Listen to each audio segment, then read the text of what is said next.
So, Father, here we are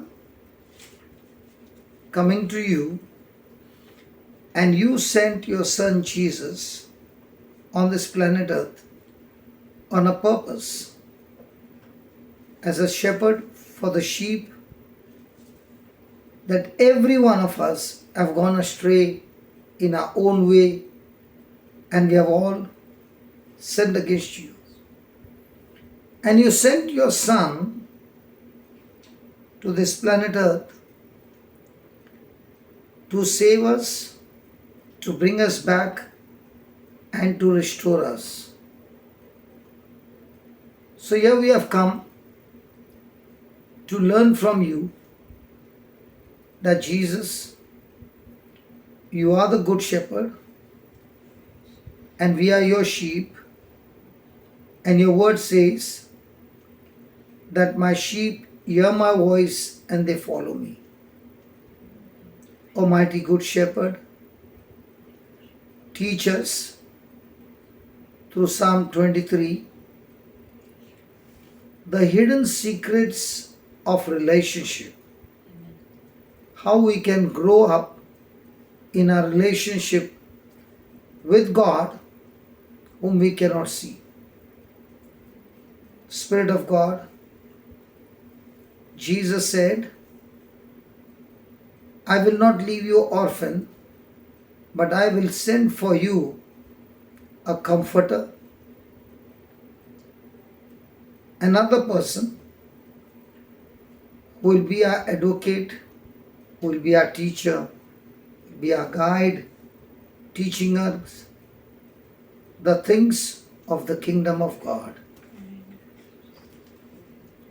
Mighty Holy Spirit, speak to each one of us, and let this moment of studying the Bible be practical, be personal, and be extremely effective to know the Good Shepherd.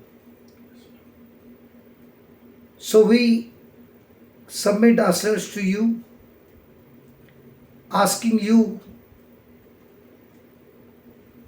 O Jesus, the Good Shepherd, to teach us all the hidden secrets of the kingdom of God, so that our relationship with you becomes extremely, extremely intimate and personal, and we enjoy your fellowship, that even when we are alone and nobody is around us, help us to know that you are always with us, because you promised us that you will never ever leave us nor forsake us. You are with us till the end of time. Thank you for this assurance in Jesus' name. Amen. Open your Bible to Psalm 23. The Lord is my shepherd, I have everything I need. He lets me rest in fields of green grass and leads me to quiet pools of fresh water. He gives me new strength. He guides me in the right path, as He has promised. Even if I go through the deepest darkness, I will not be afraid. Lord, for you are with me. Your shepherd's rod and staff protect me. You prepare a banquet for me where all my enemies can see me. You welcome me as an honored guest and fill my cup to the brim. I know that your goodness and love will be with me all my life, and your house will be my home as long as I live. So if you got a mobile, anybody got a mobile? Yes. Yes. So if you don't have a notebook, you have got a mobile, so you can write down the points. Once you know the points, then you can have a great fellowship with the Good Shepherd. The first one is, the Lord is my shepherd. The Lord is my shepherd. Did he say the Lord or a Lord? The Lord. Is there a difference between the and a? So when you say Lord, what does that mean? There may be so many words. There are other lords, but he is the Lord. So first point is he is the perfect God. You can write down the point. He is the perfect God. So the good news is he, the good shepherd, is perfect, and we were created to be perfect. But somewhere down the lane, our first parents, Adam and Eve, who were created in the likeness and image of God, who were perfect, got deceived by the lies of the devil. So when the devil speaks, he speaks words, but his words are exactly opposite to what God speaks, but they are presented in such a way that they look to be the same. Remember, the devil has no power over us. He has been totally disarmed, destroyed on the cross. But the devil has a very powerful system called lies. That's why Jesus said he is the father of lies. God is a God of truth. Both of them speak words. But when God speaks words, he brings creation. The devil has no power because he is a created being, and he is a created being who once upon a time was the most beautiful of all, but from the time he was cast out because of being rebellion, he now uses God's word, but he reverses God's word and presents it to people. So remember, God is a creator, Satan is a created being. He can never ever create anything, because to create anything you require God's word. And the devil has no faith or no truth to speak God's word, and therefore every time he opens his mouth, he only speaks a lie. So when God created mankind, he spoke words to Adam and Eve, and the Bible says he blessed them. He blessed them. You can open to Genesis 1 verse 28. Please, somebody. Genesis 1 verse 28. So you will understand the difference between the word. Yeah, read. God blessed them, and God said to them, God blessed them, and God said to them, Be fruitful be fruitful and multiply, and multiply and fill the earth and fill the earth and subdue it, and subdue it and have dominion and have dominion. over the fish of the sea, In other words, have dominion over all creation. So what is the meaning of the word blessed? Did first God bless them and said, or just God said? He blessed them. So blessed means the force that produces five things: fruitful, multiply, replenish, subdue, and have dominion over all creation. Who did this? God. Praise God. And this God, who is perfect in all his ways, he loves man, that in the 26th verse, can you read again, sister? 26th verse, just above that. Genesis 1:26. Then God said, Let us make humankind let us, that is the Father, the Son, and the Holy Spirit together, make humankind in our image, in our image, according to our likeness, according to our likeness, and let them have dominion. and let us have dominion, Let them and let us and them, have dominion. us and them or them. Only them. So, can you see the nature of God? The nature of God is He creates the world, then He creates humankind to be like Him, that He wants to fellowship with humankind, and gives them the power and says, I love you so much that even though this earth belongs to me, from now on I give this earth to you, that you have dominion over this earth. So God, who is all powerful, infinite, by His own words have now said that I shall not have dominion, but I give this dominion to you.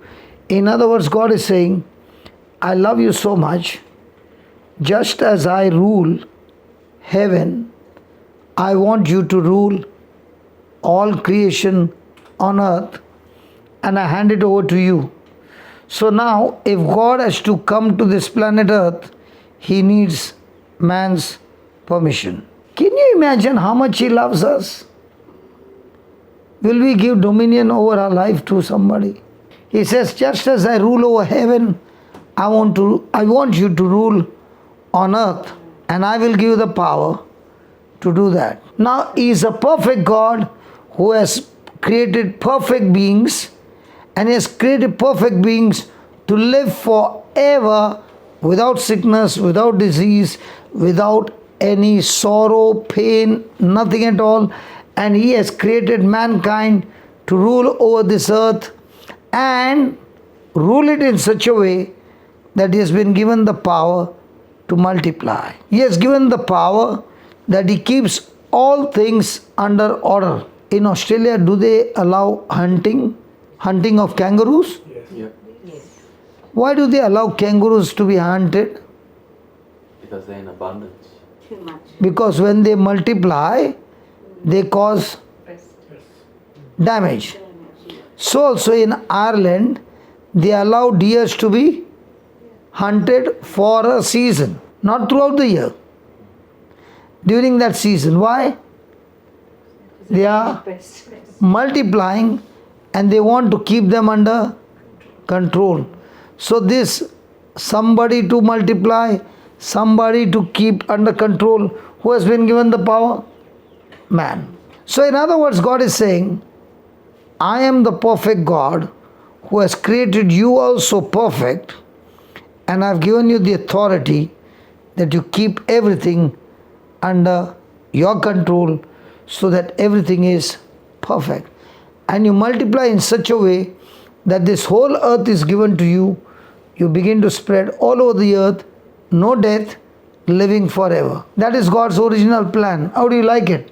Satan, who is a rebel, has been cast out of heaven, and he sees the beautiful creation called man, and he hates God, and anyone who loves God, he hates. So he sees that this power to speak is with God. God created the world by speaking words. So God created physical things by speaking word, and He gave that power to create physical things to mankind. Angels are not created in the likeness and image of God, and therefore Satan does not have the power to speak words to create. But man has been given the power. So Satan comes illegally in the Garden of Eden and speaks to Eve and says, if you eat this fruit, you shall become like God. Now, was she already like God? Yes. But did she know? In the same way, are you created to be like God? But do you know, when were you created to be like God? No. From the time of creation you fell because of Adam. So sin came and we became imperfect. But Jesus came to this planet Earth, took our sins, the Good Shepherd, and He died in our place so that we are free from the penalty of sin. According to the Word, has Jesus dealt with sin? Yes. Yes. Has He dealt with the punishment of sin? Yes. Now, has He dealt with the nature of sin? So, what is the use of forgiving my sins?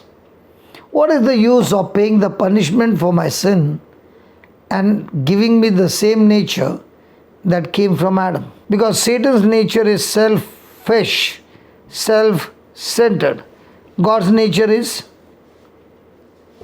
other-centered. So Jesus came into the scene not only to forgive us and destroy that self-centeredness and change us into God-centered and other-centered and self-crucified. Now, how does this take place? Now, Adam disobeyed God, and because of which what happened?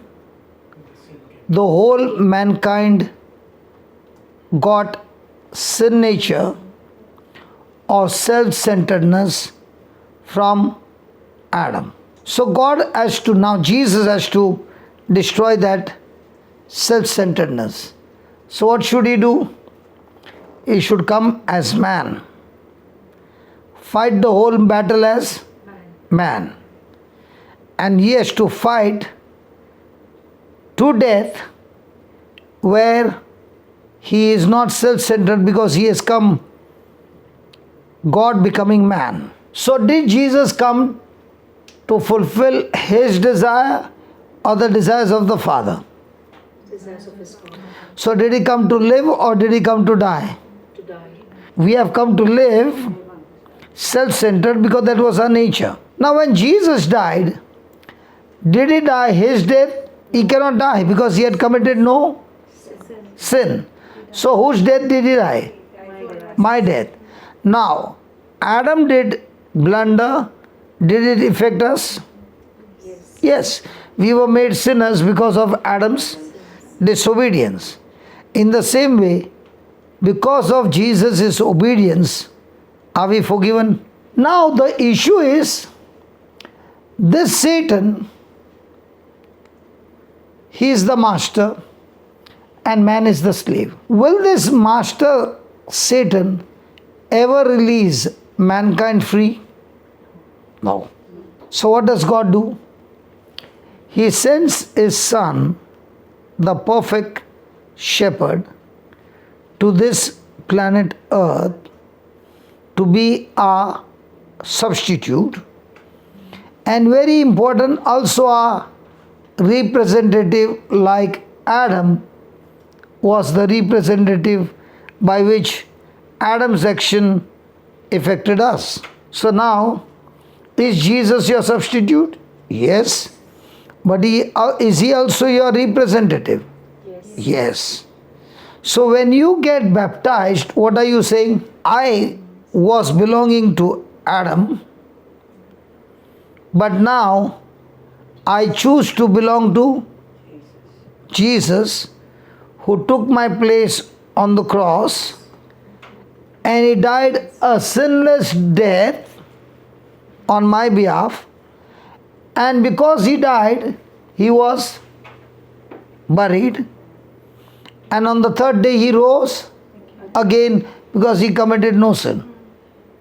But when He died, I also died with Him in baptism because we were united together in baptism. And because you died, the slave master Satan cannot use you anymore because you died. And having died, and he cannot use, he has to deal with that dead body. He can't keep the dead body. And therefore, when Jesus was buried, you and I were buried with him. And when on the third day God raised Jesus from the dead, he also raised us from the dead, but this time no longer nature of Satan that came from Adam, but now we are born again through Christ with the new nature of Christ in us. Now you'll say, is this all there in the Bible? Yes, Joyce, can you help us please? Romans chapter 6, verse 3. We are learning about the perfect God. Hello? The perfect God who set us free from slavery, and is that perfect God who brought us out of slavery of Satan and restored back all that we had lost and given us a new life. But this time, no longer the nature of Christ, and no longer the nature of Satan, but the nature of Christ. How do you feel? That's the good shepherd, the perfect God who came to save the imperfect man and saved him and restored him back into the Garden of Eden. Now we are no longer outside the Garden of Eden. In spirit, we have been restored back in the Garden of Eden, and everything that you need is now inside the Garden of Eden, not outside. Do you know, not know? Do you not know, or are you unaware, or don't you know then That all of us, that some of us, all of us, that some of us, all of us all of us, who have been baptized, who has been have been baptized into Christ Jesus, into water, into Christ Jesus, into water. into Christ Jesus, You are baptized into water, Into Christ Jesus. not water. Baptized with water into Christ Jesus. So what is baptized? Into Christ Jesus. But what is baptized? Baptized means immersing. Immersing in the water. Baptized, in other words, is water. You can get otherwise also. it means to be grafted together in union, that you cannot separate each other, they become one. Married? Married, no. Man and a woman, when they get married, they become one. so in baptism, I and Christ became. So we were baptized into Christ Jesus. Were baptized into his death. Arey, you were baptized into Christ and you were baptized into his death. So when you see Jesus on the cross, who do you see? Is Jesus alone on the cross? No. I have been crucified with him in the spirit on the cross.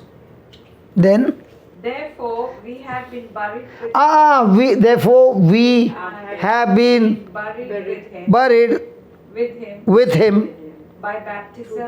by baptism into death. into that. Now tell me honestly, do you have a passport? Did you travel from India or from Australia? From India.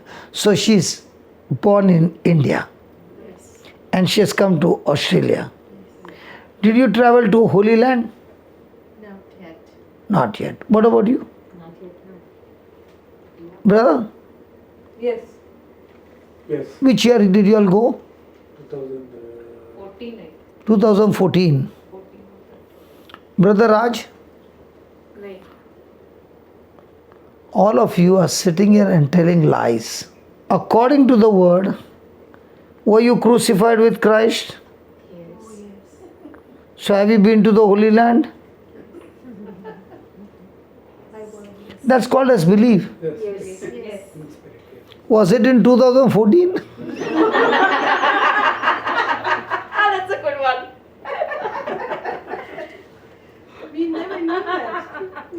That is why he says to you, do you not know? If you know, then your response will be entirely different. So, Laura, have you been to the Holy Land? Yes. And where's your tomb? Absolutely. Huh? Where's your tomb? There, in Holy Land where Jesus was buried. Yeah. So, did you read, we were buried? Joyce, didn't you read just now? We have been buried with him. So, when it was about death, you did not open your mouth. You were still dead. When buried came, you forgot. So, read that again.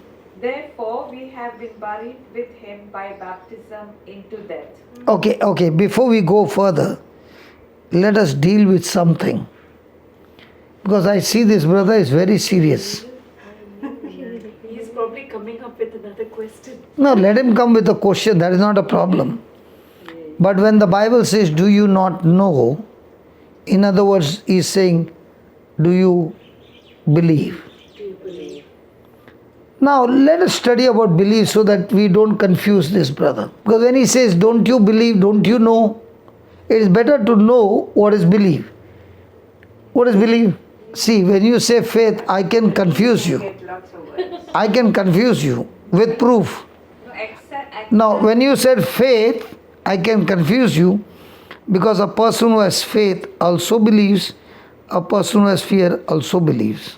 So, my question is, do you believe? Yes. Now, if you have got 10 Australian dollars and you spend 7 Australian dollars on a poor man out of compassion, bought some food for him, how many dollars will you have? 3. Did you hear the answer? Yeah. You said 3. Nancy turned around and said 700. What do you think about that? Do you think Nancy went to school? She is talking from spiritual world. I am talking from world. No. One thing is sure.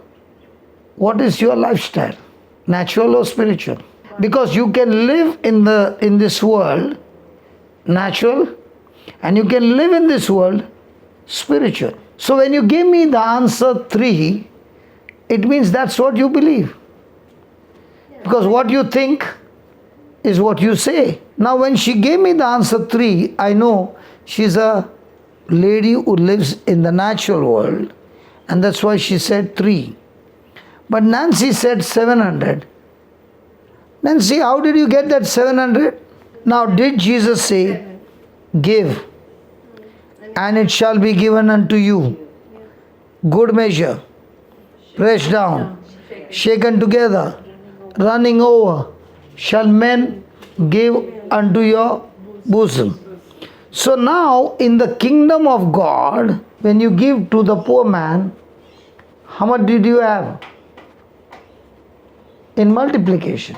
And in the kingdom of this world, the answer is 3.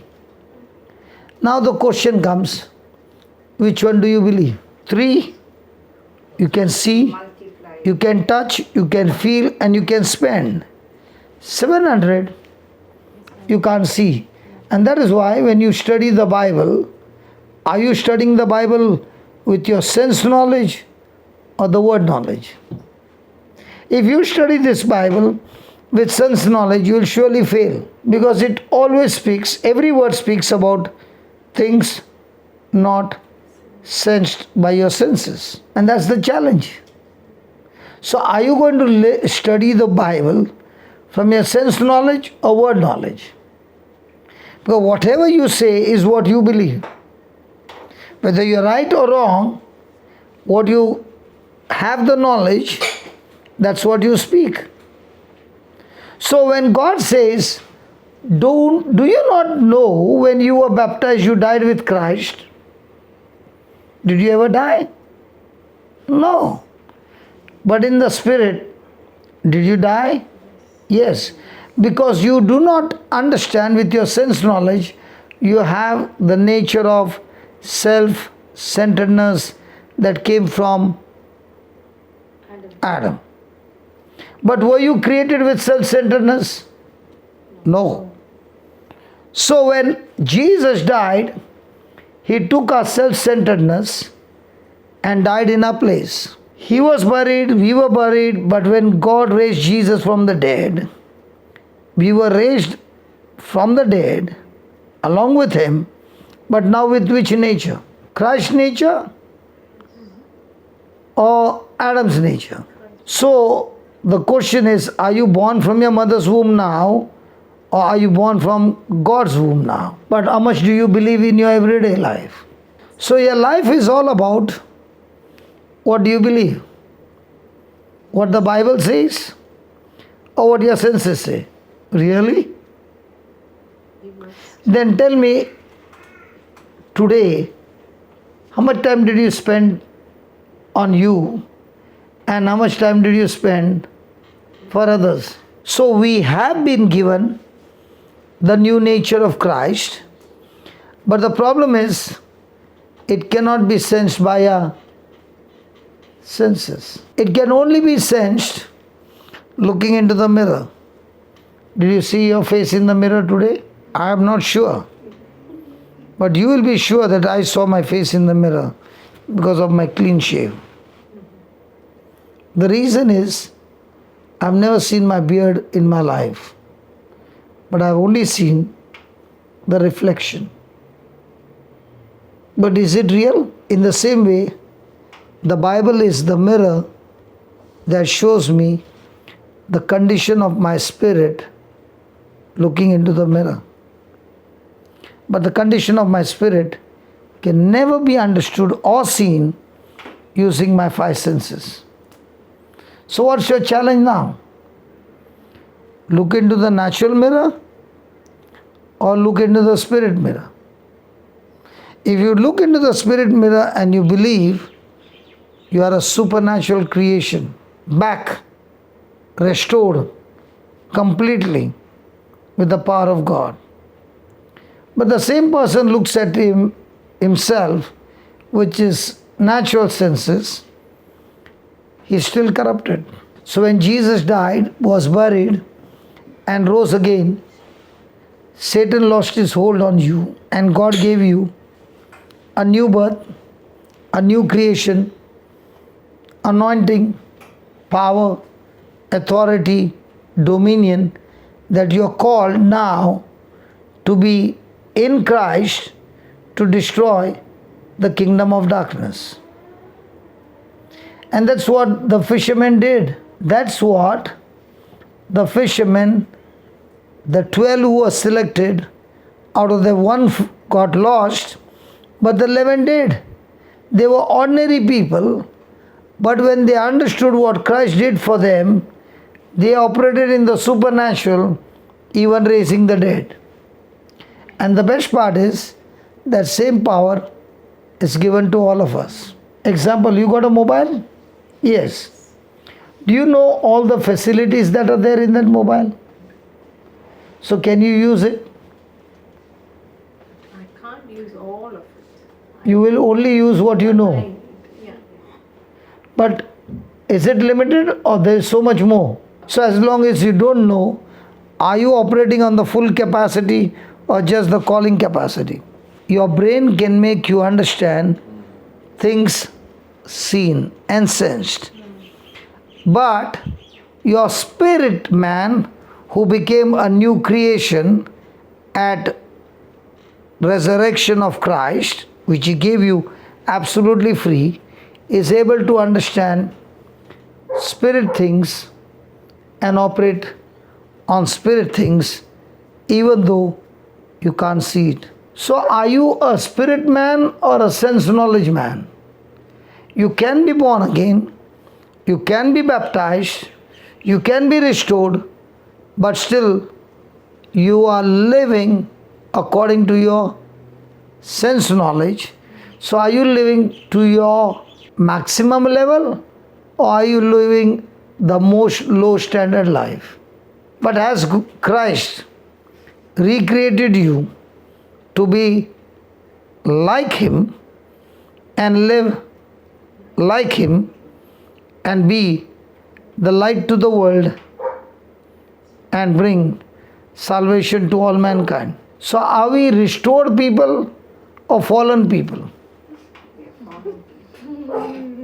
Are we still the poor banished children of Eve, or are we the adopted children of God? And if you are still thinking you are a banished children of Eve, you are still living under curse, whereas your inheritance is the child of God. So when you understand you are a child of God, every day you go and share the truth to others, and by the time you finish the meeting, there are so many whose lives are changed. So many whose physical symptoms are actually terminated within few seconds.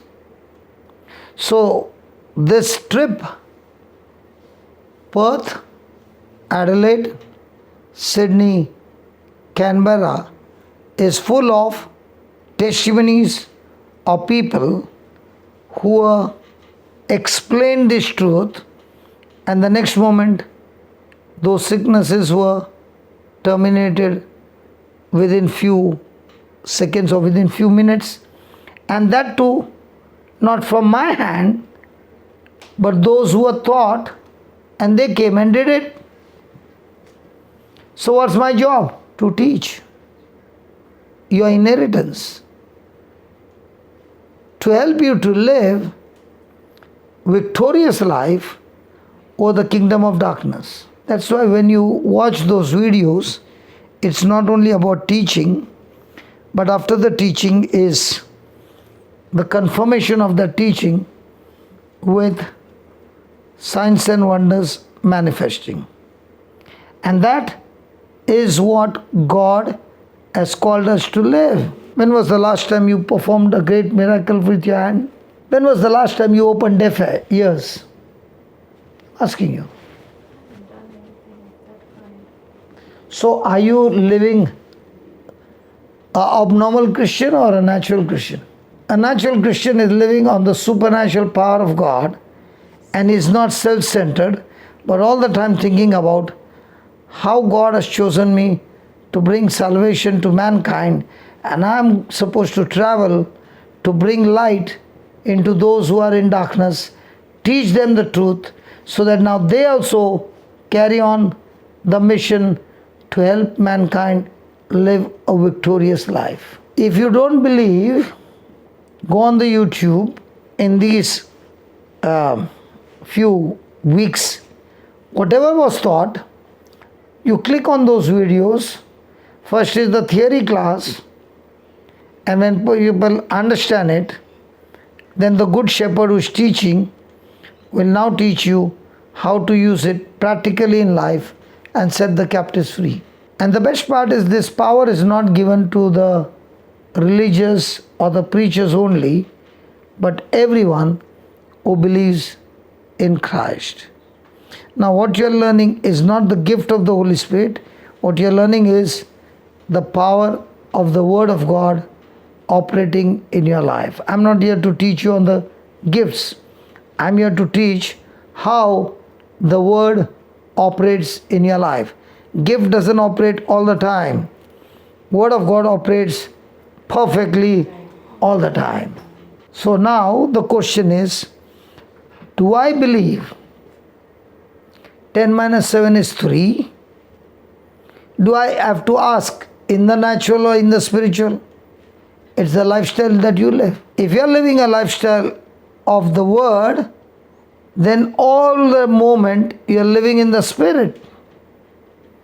And you're answering everybody in the Spirit. You don't keep switching off and on. Now do you understand the meaning of the word believe? 10 minus 7 is 3, or 10 minus 7 is 700. Do you have pain in your legs? Yes. Do you want it out, or you want to keep it? Since how many years you got? 19. 19 years. Can we kill it now? Would you be able to stand here? What's happened to your legs? Shouldn't leg on my right side, it's a sciatic pain which radiates down, and now it's better. But before, I have gone into times where I couldn't walk. I know a that. few steps, yeah. But How did I know that you got pain in your legs? Am I talking to you with my sense knowledge or the Spirit? Spirit knowledge? So the Spirit of God can talk to us? Yes. He is your good shepherd. Yes. I believe. So come here. So now, shall we destroy it? Yes. Close your eyes. And just speak words that I tell you to speak with imagination. Okay? With believing. Okay? Say this. Lord Jesus, Lord Jesus, I thank you. I thank you. According to your word, According to your word, I heard just now, I heard just now, I was baptized in you, I was baptized in you, and when you died and when you died on that cross, on that cross, I died with you. I died with you. When you were buried, When you were buried, I was buried with you. I was buried with you. And when God raised you from the dead, And when God raised you from the dead, I was raised with you. I was raised with you. But this time, At this time, but this time, not not a slave of the devil, a slave of the devil, but the adopted child of God. but the adopted child of God. I thank you. I thank you.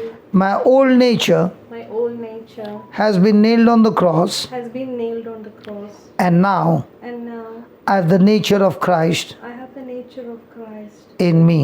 in me. And therefore, And therefore, with the power and authority with the power and authority that is given to me, that is given to me, I now speak I now speak your word. your word. On the cross, On the cross, the Bible says, the Bible says, all of your bones all of your bones were out of joint were out of joint. in Psalms 22, In Psalms 22, verse 14. verse 14.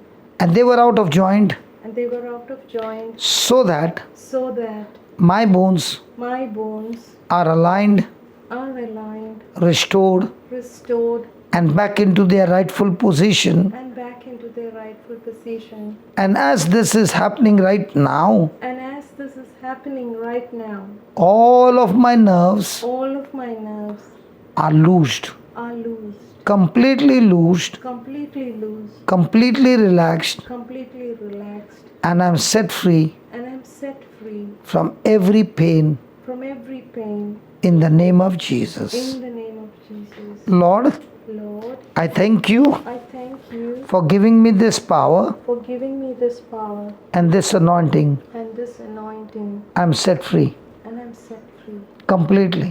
completely. This pain shall never ever come back This pain shall never ever come back in my body. in my body. It is gone, It's gone, and my body is recovered and my body is recovered and restored and restored in Jesus' name. in Jesus' name. Amen. Amen. Now check out. Amen. Thank you, Jesus. Where's the pain? Jesus.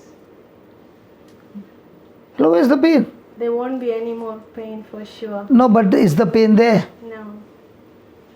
So why are you saying there won't be any pain? No, because we prayed over it. And I believe it's gone. So 19 years you waited, Yes. and you are a Christian Yes. by birth. Yes. So did you have to wait for 19 years? Because you did not know. Because I didn't know the truth. So now you know the truth. Yes. So are you born again with God's nature? Yes. So from now on, will you go back to your old nature? No. See, it's a choice. God has made us perfect in our spirit, Yes. but we are not yet perfect in our thinking, in our soul, in our senses. The choice is, do I want to live in the spirit or do I want to live in my senses? So you are all the time going to be struggling when you are living in the senses. When you're living in the world, when you're living in the spirit, you will go back to the word. Did the word perform the surgery? Now?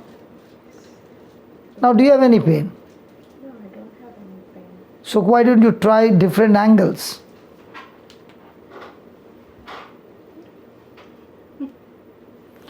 Laura, how much do we charge her? It's 19 years, not a small thing. 1900. It's still free. So we'll release her. Okay. Because Christ paid the price, it's all free. Are you happy? I'm happy. Praise God. She's trying to find out where it gone. Now, was that a magic show? No.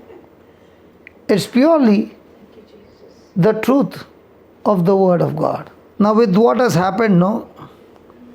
With what has happened, I'll tell you, when you go back home and you go sit with Him alone, you'll be crying and crying because you'll be experiencing His love. Even now, because we are there, others you would have been crying, and that crying is so beautiful. Believe me, I would love to be there crying the whole day, because that crying in the spirit is entirely different from crying with your soul, which is sorrowful crying. And you just got a taste of it.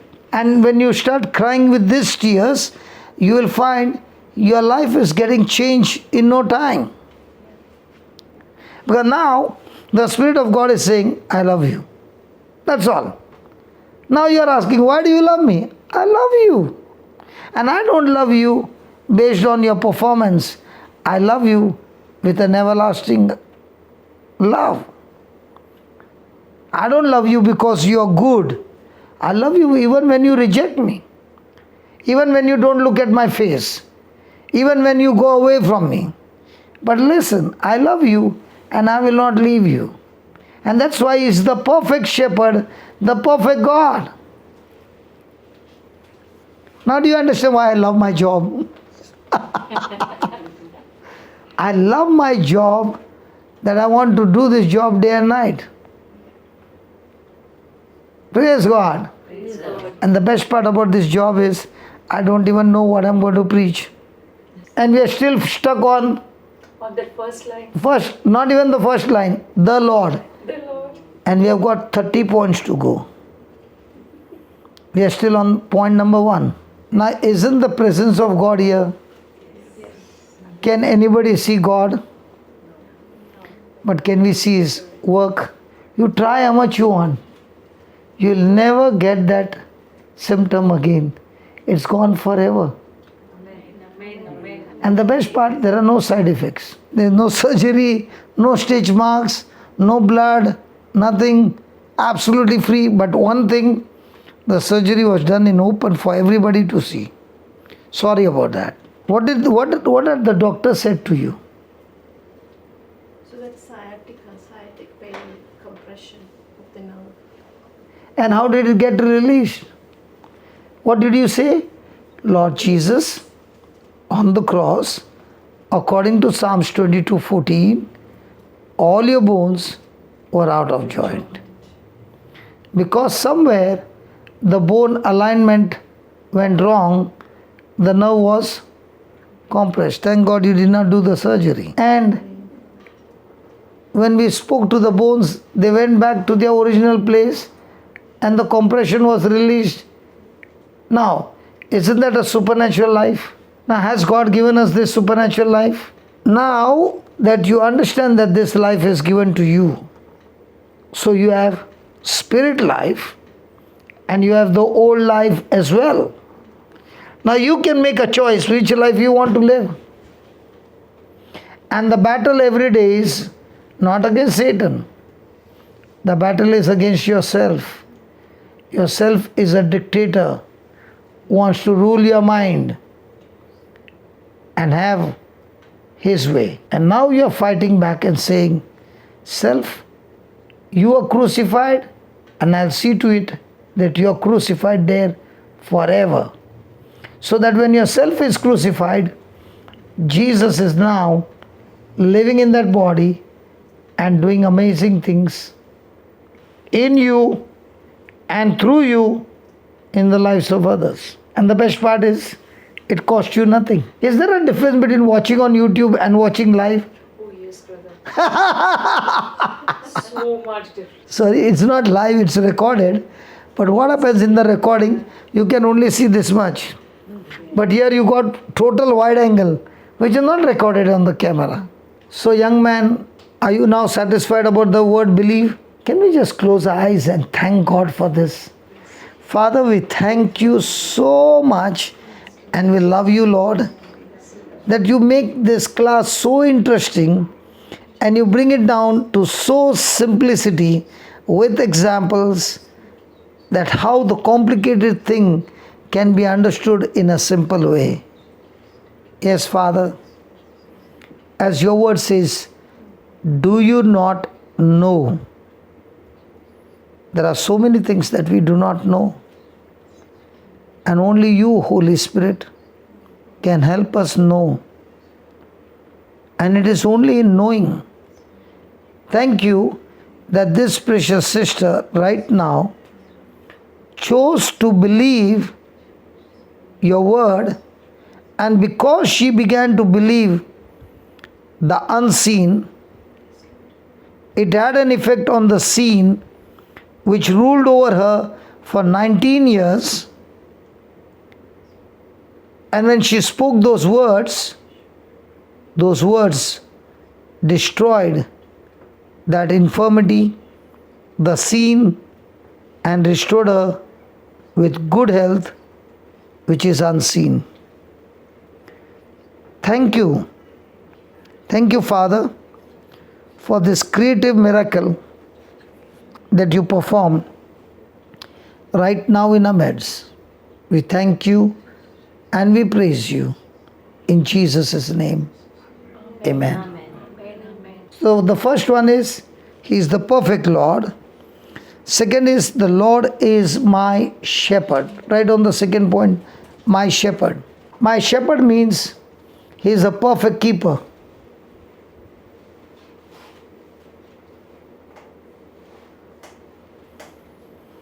Do you believe He is a perfect keeper?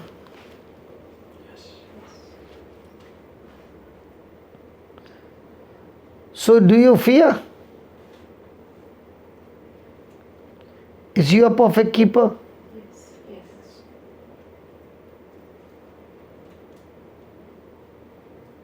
So most of the time, is Jesus the good shepherd your Lord, or you are the Lord? Is Jesus the Lord, or you are a Lord? Now in our fellowship with Jesus, who gives order to whom? Never give an order to the Lord. Do this and this and this and do it quickly. And if you fail to do, I'll call your mother. Don't make me call your mother. Before I call your mother, you better do it. In Bombay, Brother Raj, in Bombay, you are also from Bombay, no? Yeah. Acha. When we were small, okay, used to threaten, तेरे माँ को जाके बोलूँ क्या? बाप का नाम कभी नहीं आता था, खाली माँ का. Correct, Raj bhai? Yes. Should I go and tell your mother? Where are you from? Kerala. In Kerala they used to threaten, I'll go and tell your mother. Yeah, every time. Still they say. What about you? Yes, From where? Bombay. Mumbai ki hai, acha. All are from Bombay. I'm from Chennai. In Chennai also they practice like that. Oh, yeah. I'm a family of 14, so you can just imagine. 14. 14. Wow. Wow. 10 daughters and 4 sons. Wow. How did So- they do it there? But yet we had God in our life, huh? Praise God. So was there sometimes when something would, I will go and tell your mom. I'll go and tell mommy. You're so scared. 6 o'clock church. Praise God. So now, do we threaten the good shepherd also like that? You better do it, otherwise I'll tell your mom. You know. See. I have a conversation when I got this example, and I said, Lord, When we were small, we would threaten the person coming against us. See, if you touch me now, I'll go and tell your mom. And when you threaten, the person is saying, okay, I won't harm you. So now also we are doing the same thing to Jesus. Jesus, if you don't do no, I'll go and tell your mom. So the Lord is my shepherd, is a perfect keeper, and He loves us and He keeps us under complete protection. But do we remain under His protection? Okay, let me put it this way. How do you think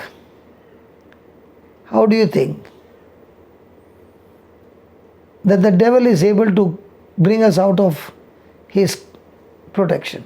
He is a perfect keeper, right? There are absolutely no flaws, right? So how is the devil able to bring us out in the open and bash us up? Deceived by his lies. The devil's only weapon is lies. Only weapon is lies. And he will present that lies in such a way that you will believe it as a truth. In Kerala there are country hens, country hen, colored hens. Yes. Yes. There are chicks, Yes. there are crows. Yes. So out of the 10 chicks, how many chicks are for the crow? Because in Bangalore we can see, Bangalore has got too many crows.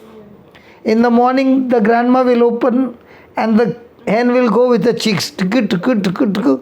While coming back in the evening, 3 are missing. Who has taken them? The crows. When is the crow able to take those chicks? We all have seen that. The crow picking up the chicks. Correct? You have seen or not?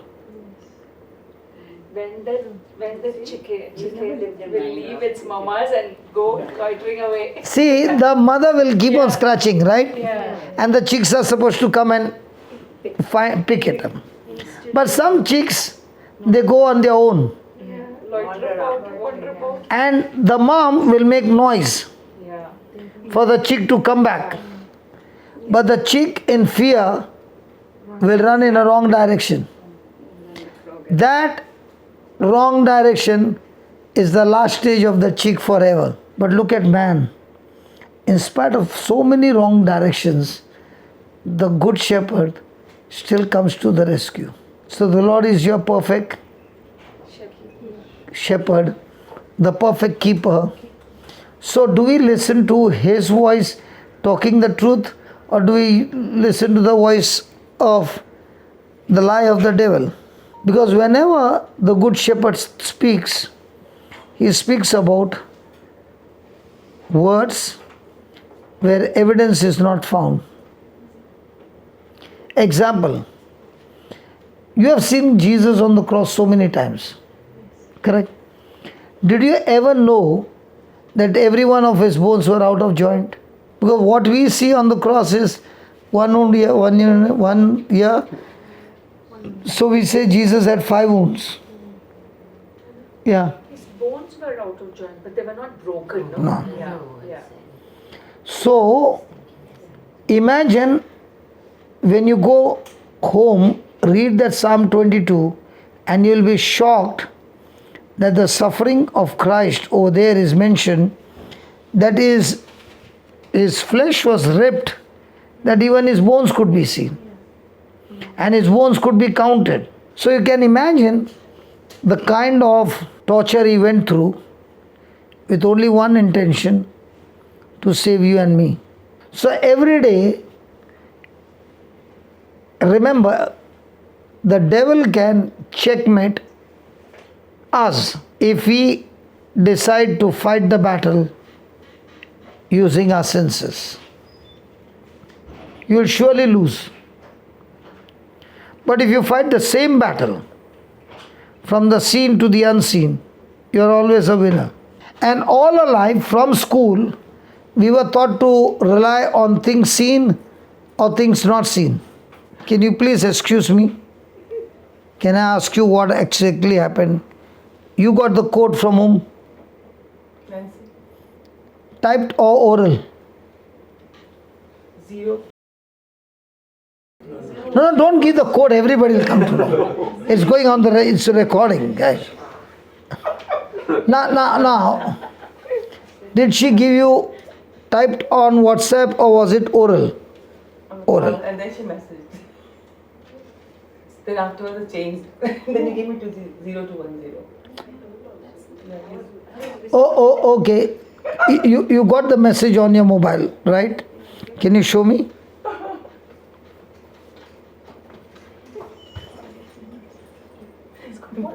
You know, God is so good, He will teach you practical. Yes. 0210 hash. Correct? Is this the right? And if the code did not open, surely the typing over there was wrong. Why is the husband saying correct? Because his wife is on the hot seat. She sent me the correct one. But because his wife is right, he's ready to go with his wife and say, my wife is correct. You put the wrong code there. Now, did she give you the right code? Yes, Baba. But did it? On the phone it was 0410 hash first when we called and spoke. Ah, No, she heard it. I was whispering here. so orally it was something else. And when it did not go Poor through, brother, she That's don't the know time it. she typed. She forgets. She forgets. so you mean to say you both are trying to say that she did it purposely? No. 0210 hash. Yeah. It didn't work for me. That's No, one. yeah, it worked for you all. Yes, You all came yes. in the morning. I don't know what he typed. I don't know what he typed, Somebody was but the door opened by itself. exactly. So we put in the Now, in the same way, Then I parked outside And and I followed someone. there's not enough light also. We're struggling to look at Charlie was trying to struggle to look, need to put a torch and then see the light and then put it. When? Want to for handy jobs. Okay. I don't know, brother. Obstacles to come here. Oh yes, and then To reach here. yes, I lost my Yeah. keys. My car keys was not in the house, and it was in the car still.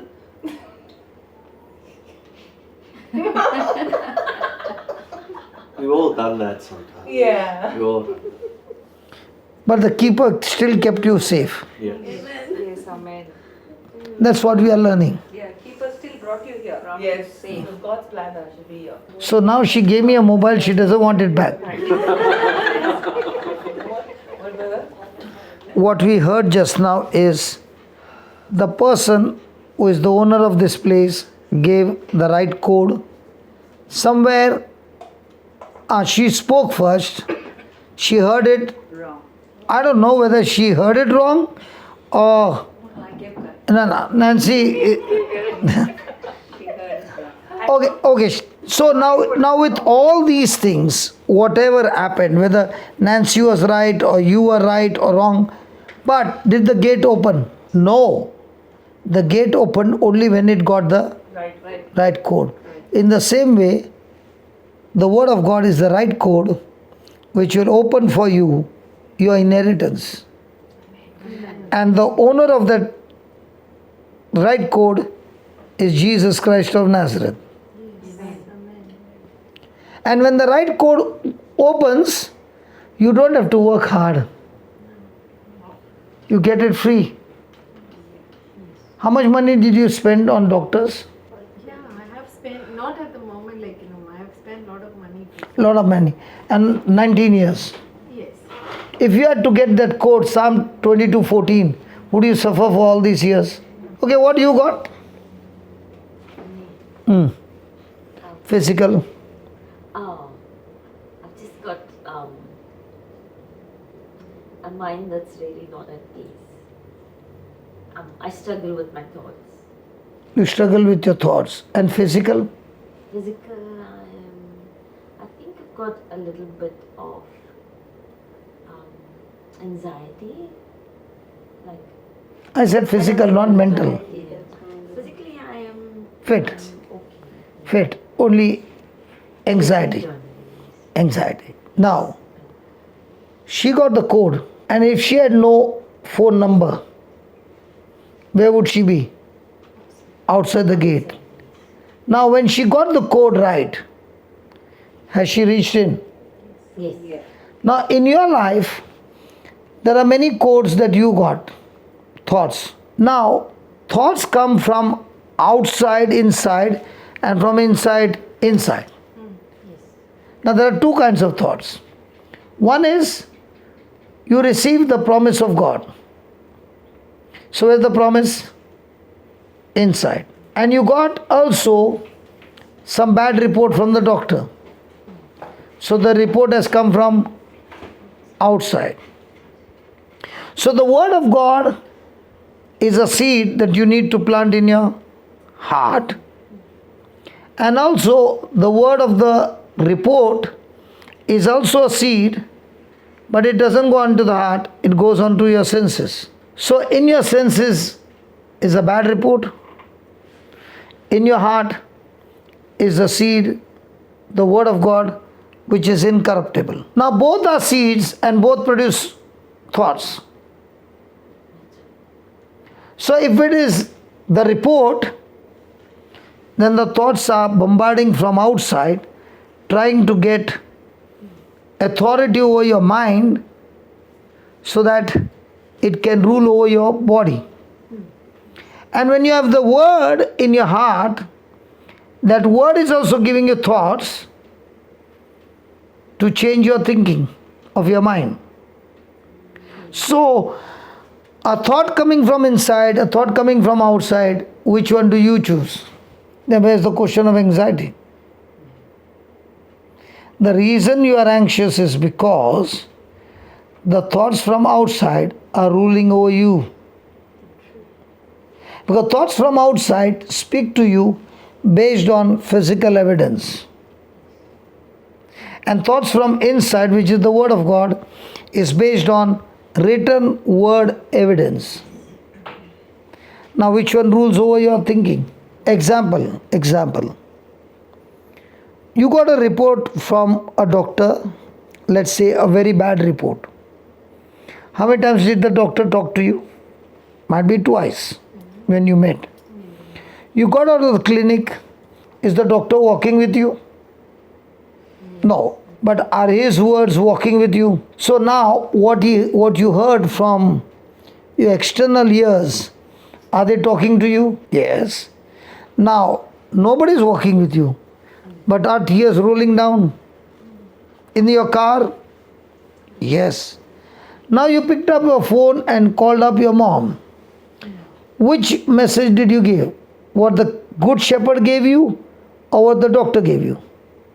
What the doctor said. So now did you allow the keeper to talk to you or the enemy to talk to you? I did not say the doctor is enemy.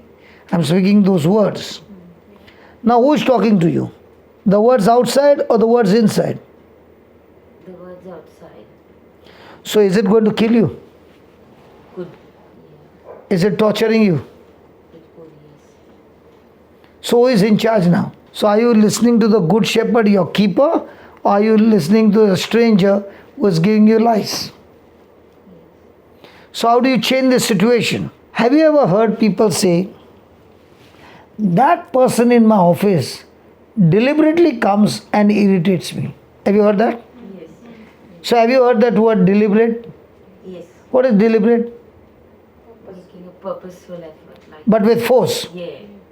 So can you also deliberately take a teaching of Christ, recording, plug it into your ears and deliberately keep on hearing? So now what you are hearing with your external ears is planted in your heart. Just as doctor's word were talking to you again and again, now you change the process. The good shepherd's words are talking to you again and again. Now if you can spend that for hours deliberately, what happens to the other words? They are dying. Jesus said, repent, for the kingdom of heaven is close at hand. And repent means change of thinking. It does not mean change of action. So do I need to change my thinking? So for me to experience heaven, do I need to repent? Yes. So when you're sitting in a class like this and hearing, you don't even know that this word, what you're hearing, is God's word, is helping you to change your thinking. And if you can deliberately, purposely plug your ears and listen to this teaching and keep on doing all your work the way you want, you won't even know how much of corrupted files are shift deleted continually. The advantage with us is we got a mobile, we got a voice recorder, we got the teachings, we got everything. All I plug is the earphones, plug it into my ears and play the same track while I'm doing all my work. Even when you're doing your work, repentance is a process which is going on. And as this is going on for us, God's word is getting stronger in your heart, whereas this word in your mind, which has got stronghold, anxiety, fear, worry, is actually slowly but surely dying out, and this one is taking possession to take over the mind. It's a process. You should do it deliberately. And in no time you're out. So do you need to take pills or do you need to take God's word as pills? Because if you overdose it, this pill, there are no side effects, good effects. But if you take those sleeping pills, sometime you might not get up the next morning. So whose words are you keeping in your heart? So I'm there for now 6 days, okay? After you leave from here, go on the YouTube, JCILM. Go on the list, especially Australia. Because I also upgrade, no, every day. Don't I upgrade? So take the upgrade version, pick up any one, any track, plug it into your ears and keep on hearing. And listen to that one track for the next 2 days and check out whether you got anxiety. It's all destroyed. Do you also have leg pain? Whole body pain. From the brain down to my feet. Okay. The whole day what do you keep thinking? The keeper's word or some other words? Keeper's word. That means the keeper's words are corrupted. Because I'm in pain. You are in pain, but what's running in your mind? What Jesus said? Yes. Or especially what he said and she said. Sorry, not the keeper's word. But what he said, she said to me, and how much I've been troubled by others. We can fix it up. But if you acknowledge that I need to change there, then we can work out and all that pain will leave you. Because first we need to diagnose where is the problem. Now my question is, do you have the perfect keeper's word or how much somebody has troubled you? Troubles, someone's troubles. So there are only two problems in this life. One is, I personally come and cause damage to you. So I made a mistake against heaven. So I am found guilty and I must be punished. 1. 2, you have not done anything harm to me. You are a good person. But the harm that I have done and the words that I have spoken, you have treasured it in your heart with hurt. So with this hurt inside of you, are you also in the prison called bitterness? I am in the prison called condemnation. So you are also in the prison. Now when I am in the prison called condemnation, I can go to God and say, God, I have sinned against you. Please have mercy and forgive me. I am out of my prison. But how will you come out of the prison? You can't go and ask God, God forgive me. You never did the mistake. I did the mistake against you. But the problem is, when I'm in bitterness, I don't need forgiveness from God. I need to forgive others. See, God forgives us 100%. But even though God forgives us, and you don't forgive your fellow brother or sister, but keep those mistakes, those hurts inside of you, it is like you drinking poison continuously every day. It is like a car with the radiator empty. If a person is driving car and the radiator has got no coolant, what will happen to that car? That's called as bitterness. Bitterness is not that the person is doing wrong to others, but the bitterness is when people have done wrong to you, you have kept it to yourself. Yes. Which Jesus said, cast your cares unto me, for I care for you. So instead of giving it to Jesus, now, when you're holding on to you, are you hearing the good shepherd or are you hearing the lies of the devil? If you have been hearing both, then let me tell you, the voice of the good shepherd is so powerful that the other voice will have to run. So shall we deal with this?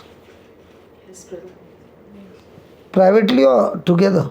Yes. See, one of the tool that the devil uses is, he will try to use you to get into condemnation, to make mistakes.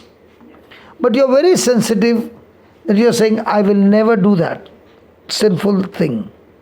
So you are avoiding yourself from condemnation. But because you're good and a person comes and harms you unjustly, now what happens to you? Sad, You are hurt. Okay. saddened. Now let's work out how to get you from out of this. See, when I was in Adelaide, there was this lady who came for the first time. She had never seen me.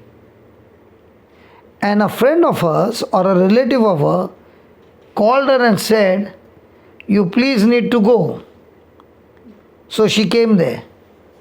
And her issue is, a very, very close friend of hers betrayed her. And this lady was so much on fire for God that she would actually go knocking at people's door and share Christ. But when she got that hurt, she went into such a bitterness that now she's been meeting counselors after counselors and she cannot come out at all. So 2 years she has been living a miserable life and she has come to a conclusion, I will die but not forgive her or ever forget her. A person who had been fire for God. Because of this bitterness, the husband also is crying with tears. He's trying his wife to help her, but that spirit has caught her. And on that day, God made me preach on forgiveness. And I don't know the story. I don't know anything. And as I was sharing, I called her and I asked her, what pain you got? And she said, the pain that I got is unbearable. And by the time we finished, she comes out and says, today after 2 years, I will have good sleep. Nobody can forgive anybody. Because the human nature is self-centered. When you understand the parable that Jesus gives, forgiveness becomes super easy. So let's go to Matthew 18:21. And I've got news to tell you, sister. Before you leave this place, you'll leave this place painless, because we are not going to deal with that pain. We are going to deal with the root. That root is, you are in the prison of bitterness, and the only way a person can be free from that prison is when you choose to forgive the person who has come against you. And when you choose to forgive, There are two prisoners who are set free. One is you, and the second is the other person with whom you are bitter. And the moment the bitterness is out, the next moment you'll have to search and research for that pain. It will not be found. Right now, Satan has legal right, legal authority to torture you. But the moment you set things right, using the tools of the Good Shepherd, you will not only be set free, but now you will be able to teach others also to be set free. But you just said Satan has a legal authority to torture us. Yes. Could you just teach on that one, please? Okay, let's go to some other scripture to teach you that. Go to James chapter 3, verse number 13. Who is wise and understanding among you? Who is wise and understanding among you? Let him show by good conduct. Let him show by good words. Good conduct. So is the Bible saying bol bachan, or do you need to show it with your action? Action. Good conduct. Let him show by good conduct that his works are done in the meekness of wisdom. So whatever we do it in the Lord using His words of wisdom. Now look at the next line, 14th line. But if you have bitter envy and self-seeking, If you have bitter envy, bitter, envy, now what is bitter? bitterness, Anger. Bitterness is when somebody does wrong, you hold on to that wrong and you hold on to those hurts, is bitterness. Envy is when you see somebody else rising up, pride, you get annoyed with somebody else, jealousy, jealousy, envy. And the third one is, self-seeking in your hearts. so are we having self-seeking? Self-centeredness. Anybody married? We all are married. Okay, No, I'm not married. I know widow, he is not married. He's saying, I'm so peaceful. Amen.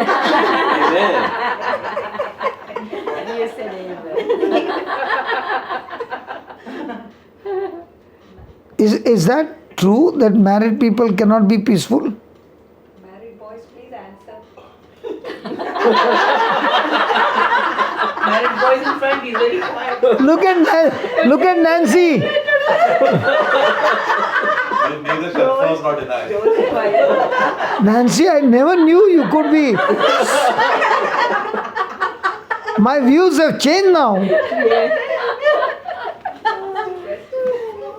So most of the time in a marriage, are we seeking things for self or seeking for the other? I know you work together. There's no other option. There's no other option. Try our best, yeah. One of the reasons of so many troubles in our life is because we are self-ambition. Imagine for Jesus and his mother Mary. He could have said to his mother, Mother, I'm fed up of this carpentry work. I'm going to close down. And I've decided to go on a mission. And the mother would have said, Son, I looked after you for 9 months. Your dad is already dead. And you're leaving me and going. And then she comes to know that her son is a powerful healer.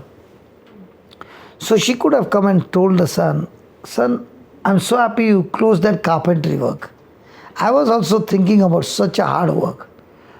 We'll do one thing. We'll start a hospital. I will sit on the counter.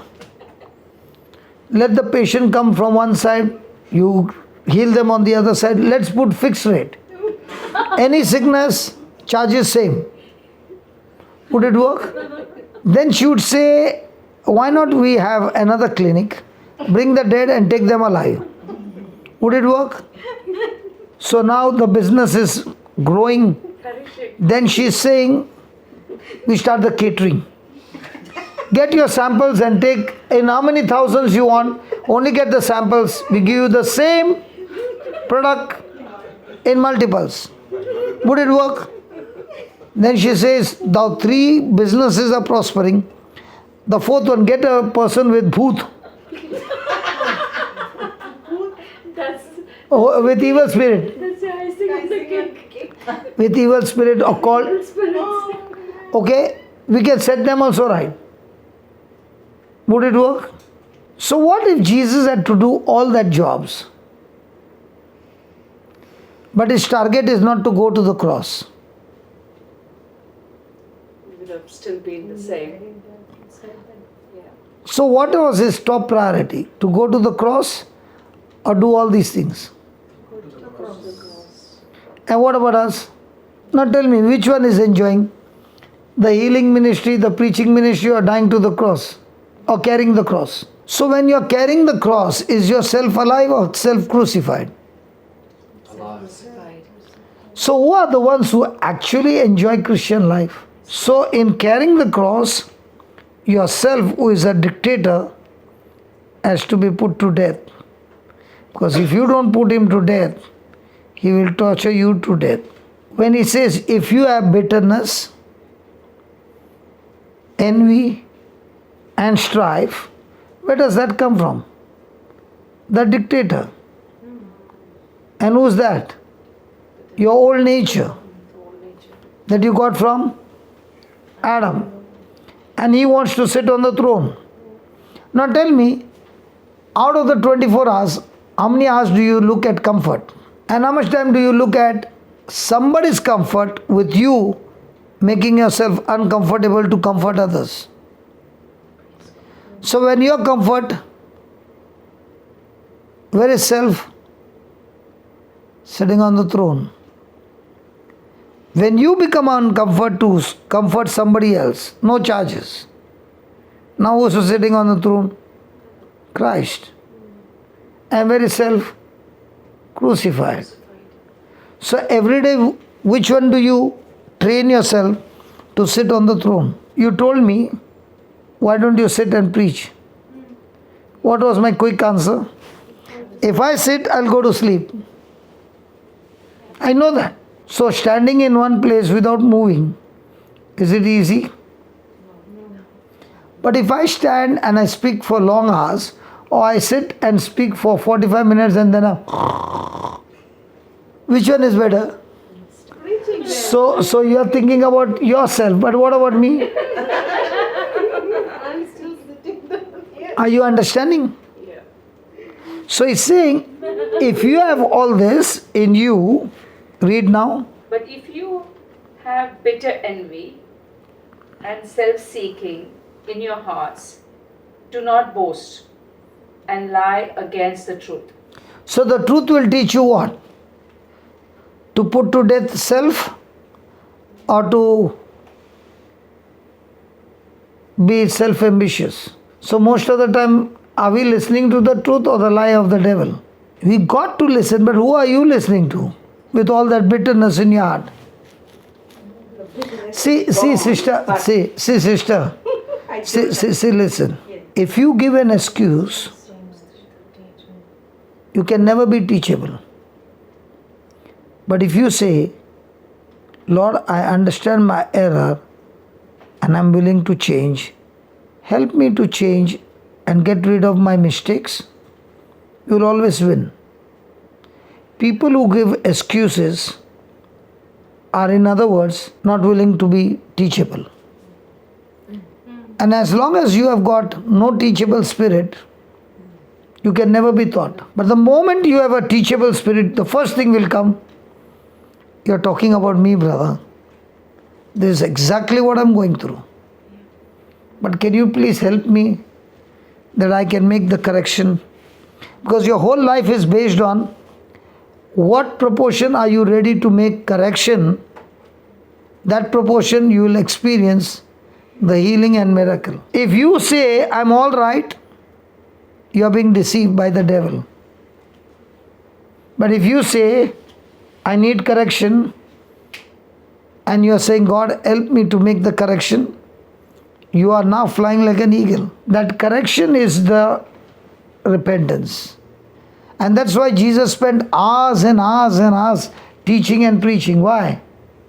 He's teaching and preaching only for one reason.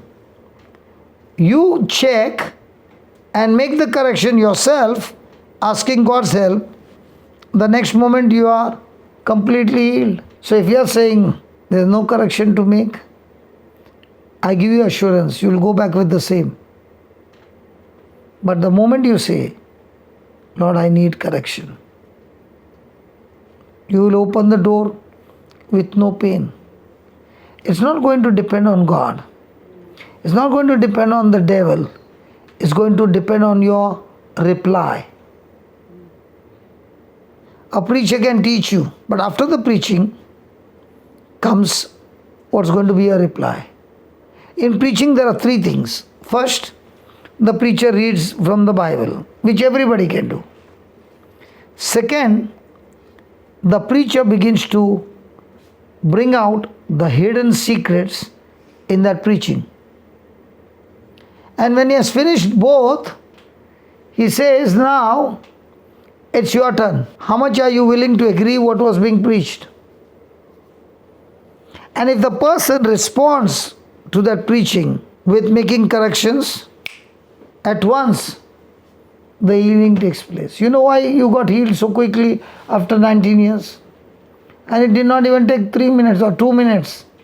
Because what you were replying, you were ready to agree. That's why Jesus, even though he went to Nazareth and even though he raised Jairus' daughter from the dead, yet he could not perform miracles in Nazareth.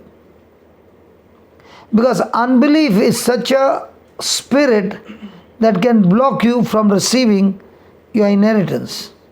The Israelites lost the land flowing with milk and honey because of unbelief. Unbelief will say there's nothing wrong with you, you are all right. Belief will say, oh my God, I can see so much of mistakes in me. Hey, I need to change. I can give a strong sentence. People don't go to hell because of sins which we were taught in childhood. People go to hell because of unbelief. Because cancellation of hell has been done by Jesus for the whole mankind. But those who believe that Jesus has cancelled are the ones to whom hell is cancelled. But those who are not willing to believe, they'll still go to hell. So is unbelief the most dangerous spirit that can keep you in a bondage all your life. Then he says, This wisdom does which not- wisdom? This wisdom. The lie of the devil, which is against the truth. Which is against the truth. This wisdom This wisdom does not descend from above, but is earthly, sensual, demonic. So the moment you have the manifestation of this fruit of bitterness, you are in a demonic spirit. Can you see how dangerous it is?